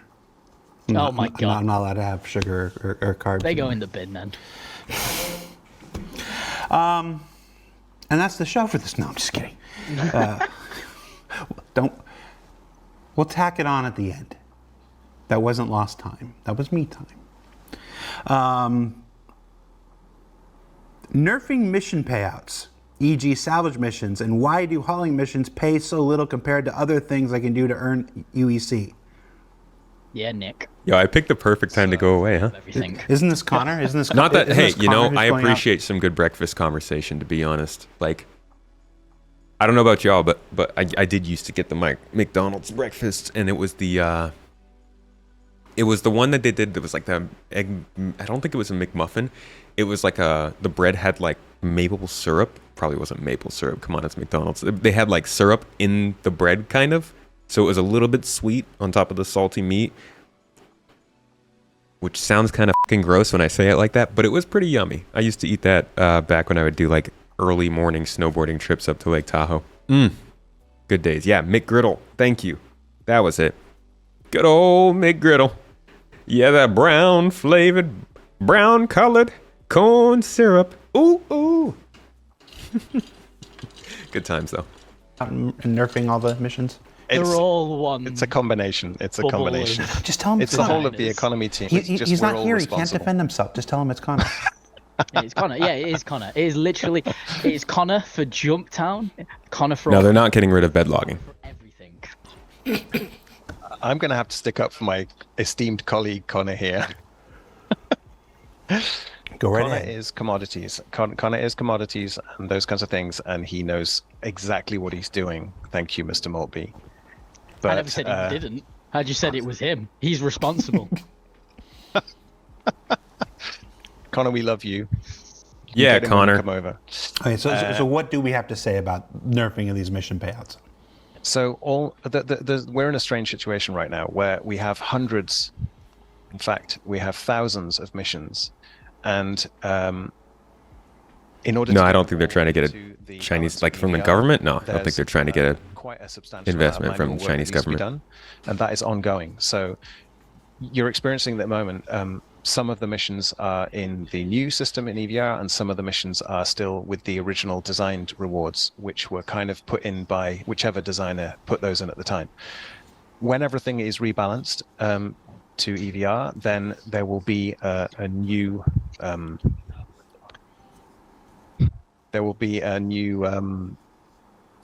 reality, normal, if you like.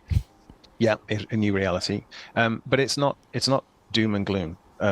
You've just only seen certain parts of it. So, for example, the hard retrieve consignment missions, what are those called, Elliot? That's a great name in DataForge. Retrieve consignment, they are the missions where you go to a UGF and there's a box dispenser.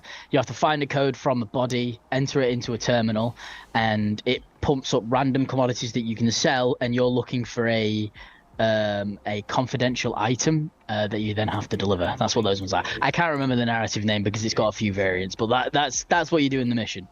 Right. So the original reward on those was set by the designer, but they didn't perhaps understand quite how long those missions would take, because EVR is time and difficulty. Throw me under the bus. Okay. The original designer was was only slightly out, but EVR takes into account the time, and so we have that data now, and so they're getting a bump. They're getting about a 50% bump, and the multi-3 and the multi-4 hauling missions, they're like up in the hundreds per hour. And the illegal missions, like Elliot was saying, because they are additionally complex with the crime stat, and the difficulty in those is always higher, so they're going to be have a bump. And those crazy, very, very low-paying missions, for example, the box delivery missions, they're getting a bump as well because they take a certain amount of time more than perhaps they originally thought. So it's not all doom and gloom, but it will be a new normal, and we will listen to all the feedback and balance everything so it's rewarding. But it's not all happening in 324. Absolutely not. No. This is very much ongoing work. Can I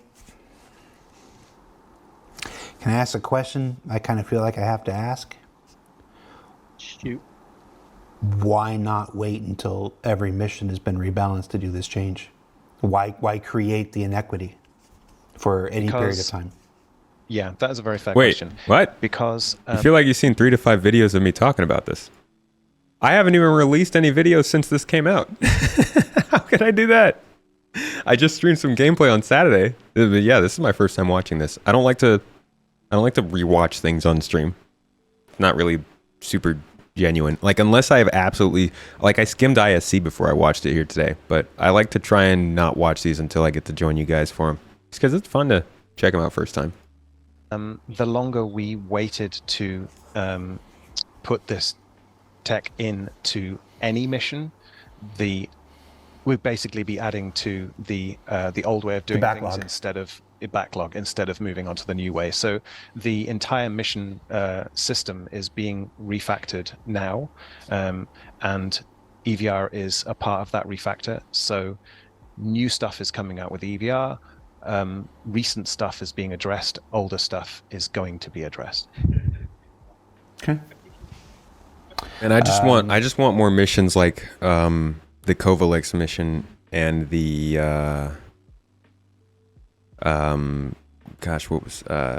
Tessa Bannister missions. Those were good fun. Don't lower mission rewards and higher prices mean grind? Do we want grind? Yes.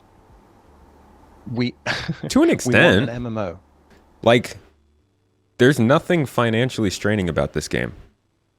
Now, I don't think we should have lower rewards, but we should definitely have more money sinks that encourage us to actually spend money on stuff, because there's just nothing to buy right now. You just make money and then you're like, hey, this is great. Any newcomers want some money? I want to feel like I need to earn money to do something in the game. We want game pay, we want opportunity, we want years of Star Citizen. We don't want 40 to 60 hours. I got an 890 jump, I'm done, I'm going to go and play. We want, like, you feel more connected to things that you've had to put more time into getting. There's other MMOs where you do raids that take absolutely hours, and the rewards you get from them feel even better because of the effort you put into it. And it is effort versus reward, right? The grind is a part of the effort, and your reward is how an item makes you feel. There's a really popular community event we did a while ago, which was kill 50 players and you get a Vandal mask. That Vandal mask means something to those players because they put in that time, they put in that effort. The ones who actually did it, not the ones who just like had all their mates on a server and just killed them. Like, the people who put in the grind, it means more to them. And it's the same thing that we've been going forward with some of our other events, where we've been giving you a set of armor that shows that you've done a bunch of stuff for it. It feels more rewarding to you as the player. Was that Will? Bunch of stuff for it. No, I don't think that's feels more rewarding to you as the player. And that's what a lot of MMOs do. You put in time, you put in effort, and you have something to show for it. I can't tell you how many times JJ sits next to me, has loaded up World of Warcraft and shown me all of his accounts. I was going to say that's horse shit, because I never got Alice Razor. And so, like, everything that you're saying right now, I'm like, no, I never got Alice Razor. I never got that damn Firebird. So that only works if I get it. If I don't get it, you'll get it. You'll get it. You just need to join the right people to boost you. No. I had to leave that. That was a decade and a half was enough of that, and I gave up. But yeah, I think the point is taken. One of the weird challenges that are unique to Star Citizen is that we're running a live environment in the middle of our development. So in the development of any game, many things will start easy and then become hard. Some things will start hard and become easy. It's this continuous sculpting and reverse sculpting. And most of this is done in secret. Most of this is done in private in any other game. By the time they open it up to the players, they're well along, and a lot of those big sweeping changes have been done. We have this continuous thing where, because we've run a live game environment since late 2015, November, December 2015 to this day here, these growing pains are experienced not just by us, which is normal, but by our players, which is not. So players who have played a long time, players who have played a tremendous amount, can get used to things being a certain way. And when we change, that almost never feels good. Whether it's a good change or it's not is a whole nother discussion. It's just when you become used to something, when you've been accommodated to it, when you decided you like it, and then it changes, that can cause consternation. We see that with everything from master modes to these economy changes. And knew he was going to say master modes first. Low-hanging fruit, Jared. Between. That's not the same as saying that the feedback is not valid. I want to be real clear with that. Feedback's valid. Some of these changes are going to be too sweeping. Some of these cuts are going to be too much. Some of these bumps are going to be too much. Some of the things we did for master modes, like hover mode stuff, are going to be right where we want them, and some aren't. And we're going to keep tweaking and stuff like this. This is all of Star Citizen's game development, but. It is a, yeah, I'm sorry, let me just finish this up here. But yeah, it is a, I see it from everybody, from good people, from the best people who struggle with this. And it's unfortunate, but it's normal. It's a part of our process here.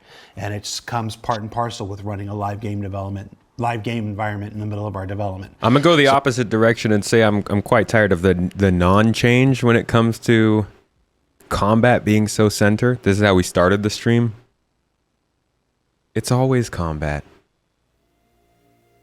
I think that's going to be on the thumbnail for this week's video. It's always combat. Let's switch it up. Let's change that. Less pew pew. I love pew pew too. Like, I'm an FPS player. But oh my god, I came into this game because I want to do space stuff that's not FPS. So as always, we just encourage you to be patient with us, to help us, to keep testing, to keep giving us feedback. Like I said before, the doom and gloom stuff doesn't help so much. The, hey, this could be more like this, and you would get this. That's the sweet stuff. So yeah, what do you want to say, Elliot? Just something to add is, like, we're very much aware, obviously, as Jared says, with us being live service, and when we talk about being an MMO and grind and the reactions we get, we understand why for most of them. We're making a grindy environment in something that we constantly reset and wipe as it is currently, and that obviously isn't fun because you're not getting that long-term reward out of the effort you put in. But eventually, when we're closer to done, you will, because we'll have solidified a lot more of this. So therefore, the grind and the wipes will go so that you can put in the effort and get the effort out. I understand right now that it won't be as fun to put, 80 hours into getting some up there in the hauling things just to next patch find out that we need to wipe because of a bug or because we're balancing. It's part and parcel of just having to lay the tracks while we're still running the train down it. Yeah. Although I want to add to what Elliot says, I've had a dozen conversations with Rich Tywer about this topic here, and I was like, why am I looking at Elliot? And we want to try to avoid as many wipes as possible. That's always the other thing. It's people don't want to invest time, people don't want to invest effort knowing this thing is going to wipe. It is our intention from this point forward to not wipe. for anything or anything. That's not the same as saying Wait. that we're not going to. What? Intention and best effort knowing this thing is going to wipe. It is our intention from this point forward to not wipe for anything. Is he allowed to say that? That's a big statement. And granted, he does give us a little caveat there. But like, maybe that's something that they should say after 4.0? After the server meshing stuff's figured out? Their intention to not wipe from this point on is, I mean, they're going to have to at some point, but... Thing or anything. That's not the same as saying that we're not going to. Yeah. I want to be real clear, because every time we say what we want to do, and then something changes, people are like, CIG promised. No, we told you what we wanted to do. What we want to do from this point forward is we want to try to avoid any wipe. If we have to wipe from this point forward, it'll be something severe. It'll be something that we've all come together and said there's just no other way forward. And so that is still a possibility. I'm not going to sit here and lie to you and say it's not. But the intention from everyone at every single level is to do every single thing we can from this point forward to avoid any more wipes. So that's a loaded statement, because obviously they didn't want to wipe before. I don't think they've ever wanted to wipe the game. They did when they came across certain things, though. So, like, we would get wipes when there were exploits. Obviously, we'd get wipes when there were backend changes, like inventory stuff. 315, I think, was a big wipe. 317.2, I think. I think we've only had like 4 wipes in the last 5 years or so. So they have been trying to whittle them down for sure. But I'm wondering what the significance of saying that is compared to the fact that before they didn't want to wipe either. It's interesting. I'm guessing we definitely are going to see something around 4.0. And whenever we move on from that branch towards the beta time. But it's interesting to state that right now.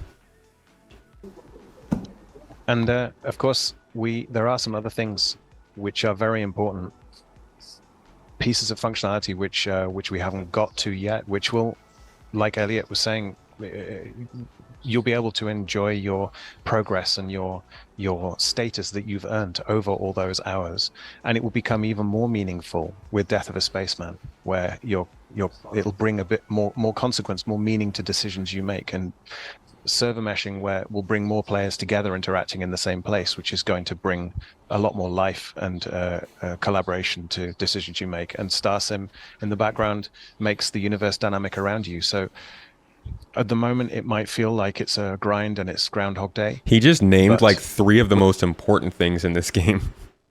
We're building for the future. Ellie, you mentioned earlier about, as these missions get harder and harder and stuff, wanting to have more players, other people to help you. Let's talk about security. So, while loading and unloading, and then, while flying through trade lanes and stuff like this, talk to me about security while loading and unloading. Does it just you have to get friends, or are there other things we're looking at here? There'll be areas where you're safe and there'll be areas where you're not. Places that you have armistice zones and green zones, you'll be very safe in. But ones where you don't, you won't be. It's the intention, right? It's going to be an experience you have in Pyro when you're trying to do these sorts of missions. You're unprotected. Like if I go to an outpost that has a freight elevator that doesn't have a green zone, I need to be aware of it and I need to be ready to defend myself. Whether it's I leave people in the turrets of my ship while I load, whether I hire myself an escort by talking in chat and trying to get some people that I don't know or do know to help me out. There's meant to be some risk, and that risk is calculated when we do the reward. Like we know the locations we're sending you to, we know all this sort of stuff, so that risk is inherently calculated. But no, I'm not here to hold everyone's hand through the unloading and loading process and make it all safe. There will be obviously things to aid you. Like I believe currently if you try to steal a box, say I call up a freight elevator with my cargo on and Nick, who I don't know, tries to take it off, they should get a crime. Like there'll be a way in the legal system for us to defend and to allow you to sort of enact justice yourself legally without consequence. Yeah. And, Did he just say green zones and armistice zones as if they're not going away? Because that's interesting if that's the case. As you mentioned, obviously where you operate is important. Like there's the green zone stuff, but even in a place like Pyro that doesn't have any green zones per se, you know, it's you can align yourself with one of the factions there, and if you're aligned with the Citizens of Prosperity and you're doing your loading there, you'll have a certain amount of protection from the folks there. Right. But if you're aligned with Citizens of Prosperity and you try to go to one of the headhunters trading posts and try to load up there, it's going to have a worse time. Yeah. And stuff like that. So it's these decisions are part and parcel of the process. And even without green zones, there will still be places for everyone based on your decisions, the decisions you make for your character to, okay, this is less risky and this is more risky. The choice is yours. Yeah. Yeah, a lot of people miss that. Like in real life when they do shipping lanes, if they know that they're going to go from pirate infested waters, there are mercenaries on board to defend against it, and that should be the same thing. Like the players will. Why would they take into account the danger in payments and then not give you enough money to pay people to protect you? Wouldn't, like, they're not brain dead. They get how games work. You got to be able to pay the people that are with you. If it makes sense that you need a turret gunner, I'm sure that location is going to pay enough for you to have somebody to help. If they want to do these missions, that at some point they'll have to adapt and understand that, oh, this location I know of because it doesn't have a green zone. That means that this portion of the mission I'm safe, but as soon as I'm getting close to this location, I need to be prepared for anything, right? And it will be something that comes with the player's knowledge, and then building their game knowledge is they'll understand that this location isn't safe for me. I need to make sure I've got protection. And while we have some version of it now, with these new missions that are, you know, designed to link to go from this place to that place to that place, natural trade lanes are going to start to form. Yep. As server meshing comes online, and we begin to increase the number of players, and these natural trade lanes will start to harden, and will start to solidify, and you'll start to see more and more ships. That will create a lot of interesting opportunities for players on both sides of the moral compass for protection and for piracy. Absolutely, and in the long term, the very long term, when there is a system of a broader system of law across the various solar systems that is being managed, so the original quantum demonstration that Tony gave us shows how different action areas can be spawned in response to different types of activity in an area. If there are a lot of pirates, then there's a security response. If there's and that could be player driven or it could be system driven. Actually, that's actually exactly what I was thinking of when he was talking about that specific scene.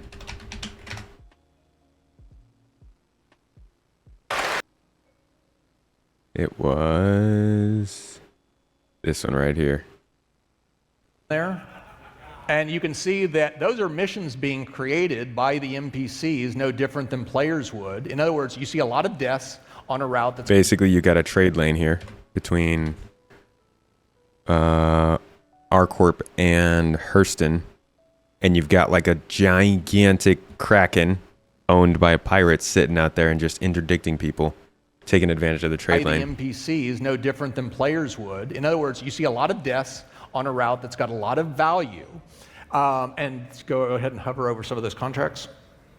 These are contracts that are being thrown out by the NPCs on that route. What's happening is the NPCs are basically being, some of the freighters are being picked on by the pirates, the ship is being destroyed, and now that NPC has ejected and needs transport back to civilization. And so they're requesting that. And these are missions that would be fed back into the game that you'd see, and you could wind up accepting these. Everybody's like, yeah, I can't wait for this in 8 years. Yeah.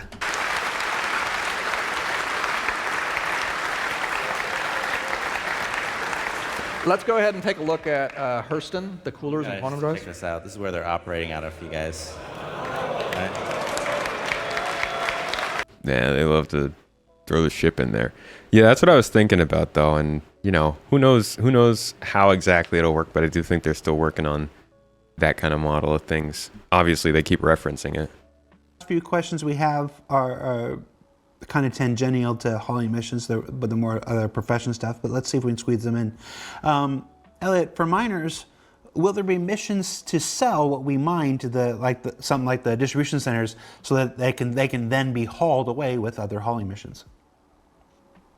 Yeah, as I mentioned before, this is the resource gathering type missions, so we will have missions that require them. It says, I know the question is, do miners, like you can steal those goods, you could buy them from somewhere it's really cheap and bring them over, or you can mine them. It's a choice that I want to give the player. Yeah, but what I'm hearing from this question is, am I going to be able to fulfill an action that basically encourages another mission to form in a different part of the game?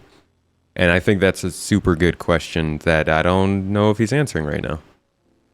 So you can choose whatever gameplay you are interested in for this mission. But yeah, we're going to have missions where you have to bring resources to a location, and then naturally that location would then take those resources, produce something, and then another location would then consume what that location produces. Okay, and cool. That makes the what do you call it, the hauling sort of. He did answer it. Awesome. That's what we were looking for. That's also something that was included in the original Quantum showcase, and it's freaking fantastic to hear him saying in the design that they've built for cargo, they're still referring back to the Quantum system of creating missions based on producers. They actually said this in the monthly report last year. Producers, transformers, and consumers are being assigned to different locations that basically will ask for things that may have been created. In fact, you know what? Let's go right back to the video that I just had there. He talks about the whole thing right here.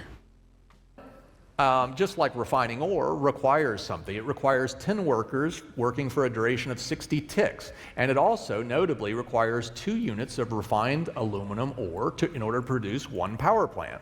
It's got to be more complicated than that, I promise. So. Yes. Again, we're building up.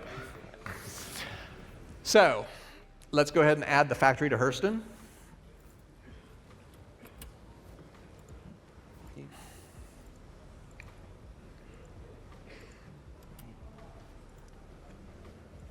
So in this situation, a refinery would probably be a transformer, a mine would be a producer, and a factory would be a consumer.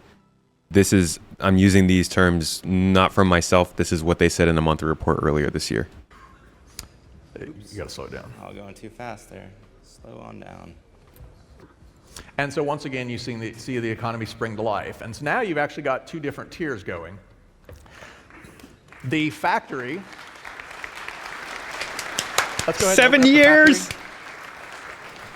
The factory, just like the refinery, needs workers in order to build these power plants. It also needs refined aluminum. So now you've got multiple things going on. The factory is willing to buy refined aluminum. Someone has to transport that aluminum from Crusader to Hurston. So some of the quanta are basically working, they're basically working as freighters to move that product from one location to another. Some of them were working at the factory on Hurston. Some of them were working at the refinery on Crusader. Some of them are heading back to Delamar to actually do more mining. So you've got an entire little, economic cycle going here.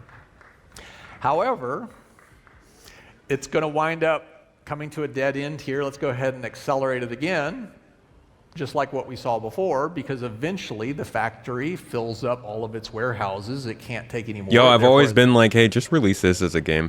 I'd have fun with this little 4X economic simulator. Eventually kill off the miners.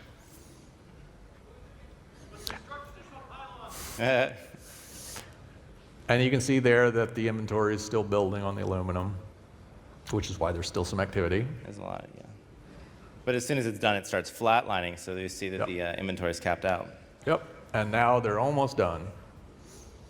The factory is basically got, it's got all it can handle. The refinery has all of all it can handle. Therefore, And we're going to change the power plant formula. Right now, it requires 0 laranite. Yeah, that's why we play Civ. Me and Mrs. Tomato are in the middle of a very nice Civ game right now.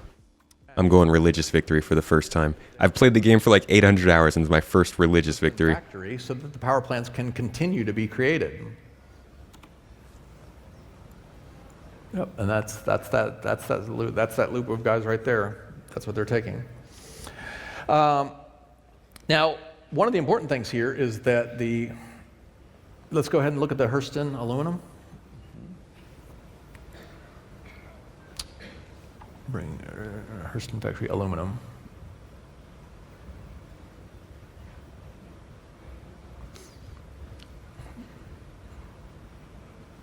Now, what wound up happening there is it was very low for a period of time, and that's because they were actually burning off that aluminum inventory as fast as they could get it. And the reason why you see that spike there in the aluminum inventory is because as soon as we altered the formula so that power plants now require laranite, they were still receiving from all these freighter transports. They still had aluminum coming in, but they could no longer produce power plants. So it stalled, and then all of a sudden they started stockpiling. And then when you see that the aluminum started falling, that's because finally they started receiving supplies of laranite, and they were able to resume the production process. And so all of a sudden, their aluminum started getting burned off at a natural rate.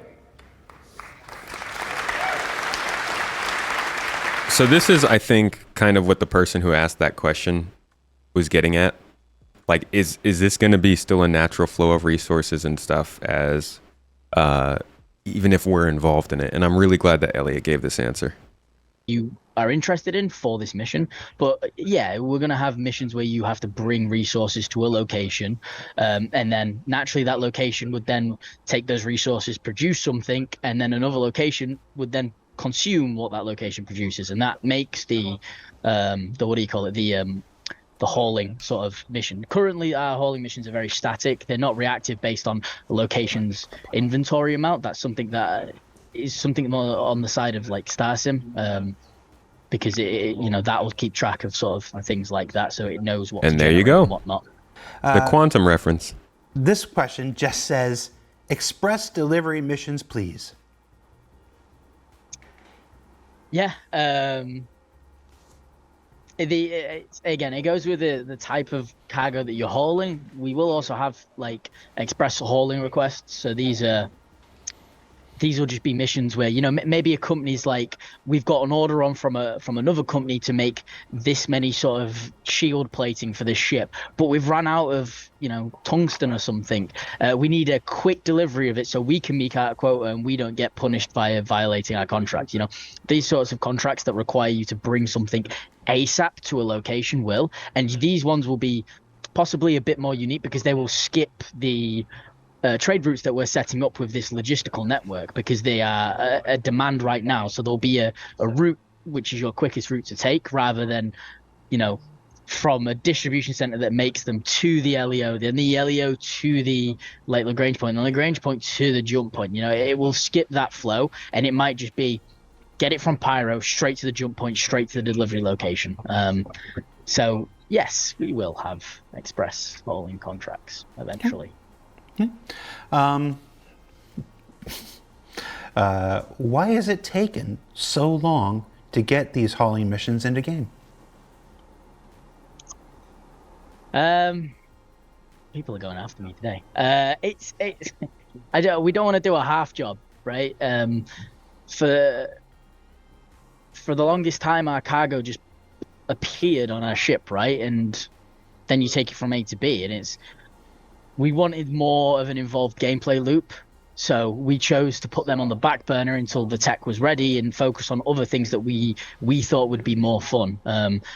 I play a lot of hauling games like Euro Truck Simulator and Death Stranding, so it's kind of something that I take like quite personally, that I want to ensure that I've got the best experience for the people who like the games that I play, because that for me wouldn't have been fun.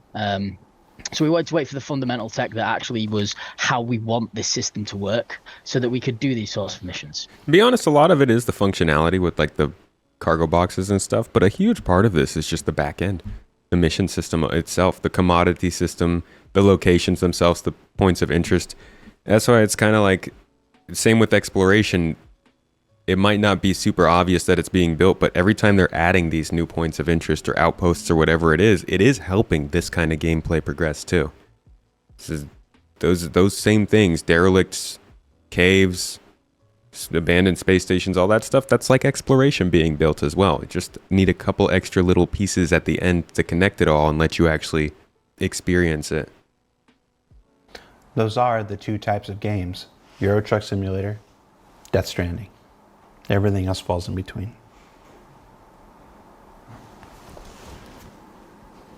What do freight elevators mean for the future of missions? They mean quite a lot. It's, you know, we can do a lot more now we have them. Now we have this sort of thought out structure of how we retrieve stuff. Like I can give you missions where you have to deliver vehicles. I can give you missions where you have to go to a freight elevator to collect a part. You know, maybe we do a repair mission and it's like, well, we'll put a bunch of the repair stuff in the hangar, in this like location. You've got access to it. Go pick it up and then bring it to the mission to sort of deem it. I could do a mission where I make you do Tetris in an AI's hangar, where it's just, hey, load my ship up for me, and off you go and you play Tetris. It gives me a lot of power. A legally distinct version. Yes, sorry. The views and opinions of Elliot Maltby do not represent those of Cloud Imperium Games. You're stealing Tetris. Subsidiaries. I just watched the Tetris movie. That's why it was in my head. It was good. It was good. It's good. So yeah, I can do stuff like that. It gives me more opportunities to do it. There could be a mission where it's like, gear up for a raid. We've put all the gear in this location. Call up freight elevator. Here's a box full of guns and masks and whatever else. You know, it unlocks a lot of possibilities for missions. Nick, we only have time for one more question. It's not a question for you, but I want to. Are you there, Nick? Oh yeah. Okay. Yeah. I want to let you ask Elliot the question for me. Yeah. So ask him if he's ever going to fix the box missions. So yeah, Elliot Maltby, lead mission designer at Cloud Imperium Games. On behalf of the community, I was just wondering, when are you going to fix box delivery missions? Yeah, Elliot. Here he comes. Here he comes. Oh no. Okay, I thought you were going to invade my space. There's no such thing as box delivery missions. They're not broken. Anyone who says so is lying. Yes, they all work perfectly. All newcomers, all newcomers should take box delivery missions because they're great. They're healing for the soul, and they will absolutely 100% give you a full experience of Star Citizen. That last statement is actually very true. So the hauling update and the freight elevator update that came in allowed me to, if anyone remembers that very fun ISE I did on the delivery system, all of that stuff is gone, or will be gone, because we're turning it into a coded-based system, so it's more robust. It still allows us to put our hooks in it on the design side when we're building logic, so I can still request things and tell it to do things and manipulate it in ways I need to. But for simple missions where there's no extra gameplay that we start up in logic, it's a lot better if it's a coded system. So alongside the freight elevator missions, we have the ability now to do the box missions the same way. So instead of it using a logic system, which can sort of go a bit weird when a server's gone on a bit long or when it's at a low server frame rate, we can use more of a coded system, which makes it more stable. And it will be something that we look to refactor. I can't speak as to when it'll all be done, but we have started this work as it is. So yes, box missions. If everyone who wants to still pick up 3 boxes and take them to a delivery locker or to a shelf, you guys will still have something to do, because that is a part of the Courier gameplay. As long as they work. It is still something we want. It's just, I'll get them working eventually. Oh man, so are we still going to have the broken missions then? I honestly thought they'd be gone with 324. Does that mean that we're going to have like broken box delivery missions alongside actual courier and cargo hauling missions? Is that what I'm getting from that? Fair enough. Elliot, Nick, thank you for taking the time out of your Wednesday to be here on the show. Yes, if it wasn't clear this whole time, up here in the corner, it tells you this has been a pre-recorded episode of Star Citizen Live. Again, Elliot, Nick, thank you for taking the time to answer the questions. Community, thank you for the time to submit the questions. We hope you found the show interesting and informative. Alpha 324 is currently available for testing on the Evocati or the PTU by the time this airs. We hope you get in there, help us kick the tires, light the fires, get this thing out, because we all really, really want it out. Not just cargo missions, not just Blockade Runner, which we talked about yesterday, a whole host of new changes to the personal persistent hangars, the freight elevators, basically just a complete overhaul of life in the verse for almost every just existing aspect of the game. So we're really excited for this in 324. We will be following up with Master of Chad's, Master of Cargo. It's probably Master of Chad's. I mean, I'm not going to say he's not. I'll ask him. We're following up with a Master of Cargo, Chad McKinney, on ISC in about 2 weeks. So not this next episode, the one after that. We'll basically, but I think we're going to do it. We're going to try. This isn't a promise either. This is one of the things we're going to try. We're going to try to do a calling all Chads. I'm inventing that right now.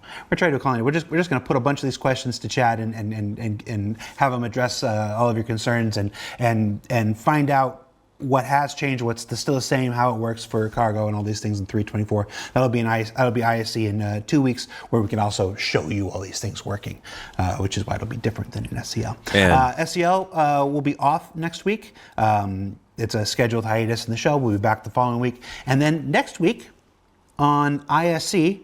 A very special episode, an episode I've waited to do for a long time, with Alpha 4.0 approaching.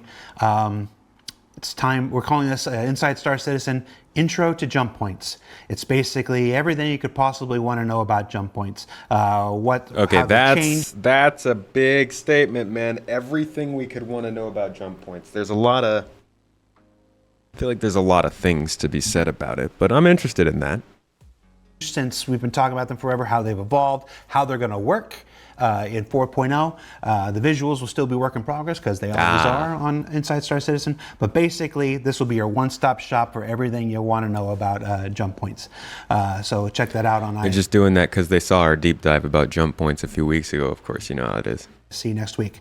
But for SCL, I'm Jared. That was Elliot and Nick. That was Tom on the keys. That's Pete on the people talking. Thanks, Pete. Thanks for watching, and tune in to ISC next week, everybody. Bye.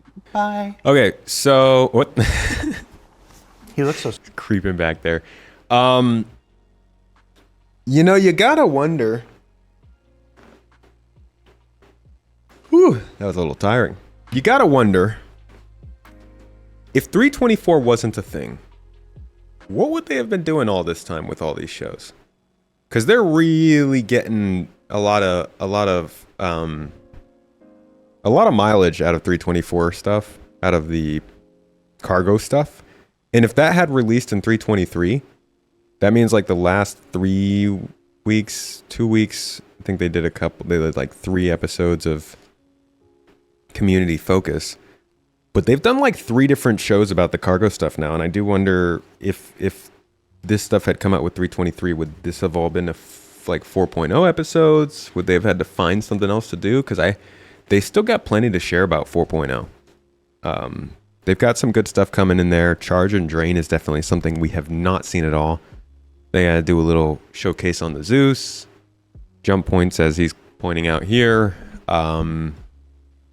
Yeah. I think they could have. They had a lot more. They had a lot more time than maybe content. This was a good episode because they reconfirmed a couple of things that were shaky. Definitely a lot of talk about the quantum simulation, now Star Sim, which was good. I think that's going to be our feature watch for this week, to be honest, because there were some good details in there that go back to that 2019 presentation, but also. The cargo stuff, what do you guys think? Sound like it's a good system? Sound like they've got a good plan for how cargo hauling is going to work? And this goes out to the cargo haulers, because I feel like a lot of the people who say that cargo hauling does not sound fun aren't cargo haulers. Like, they're people who fly normal small ships who think that their whole system is going to get thrown on its head because of this physicalization and because of this new system, when for the most part, I think the people who really got to deal with this are people who are flying ships bigger than a Cutlass or a C1. You know, those ships, you got like 3 or 4 boxes that can fill up those kinds of ships, but the bigger ones are going to be where this really takes a toll.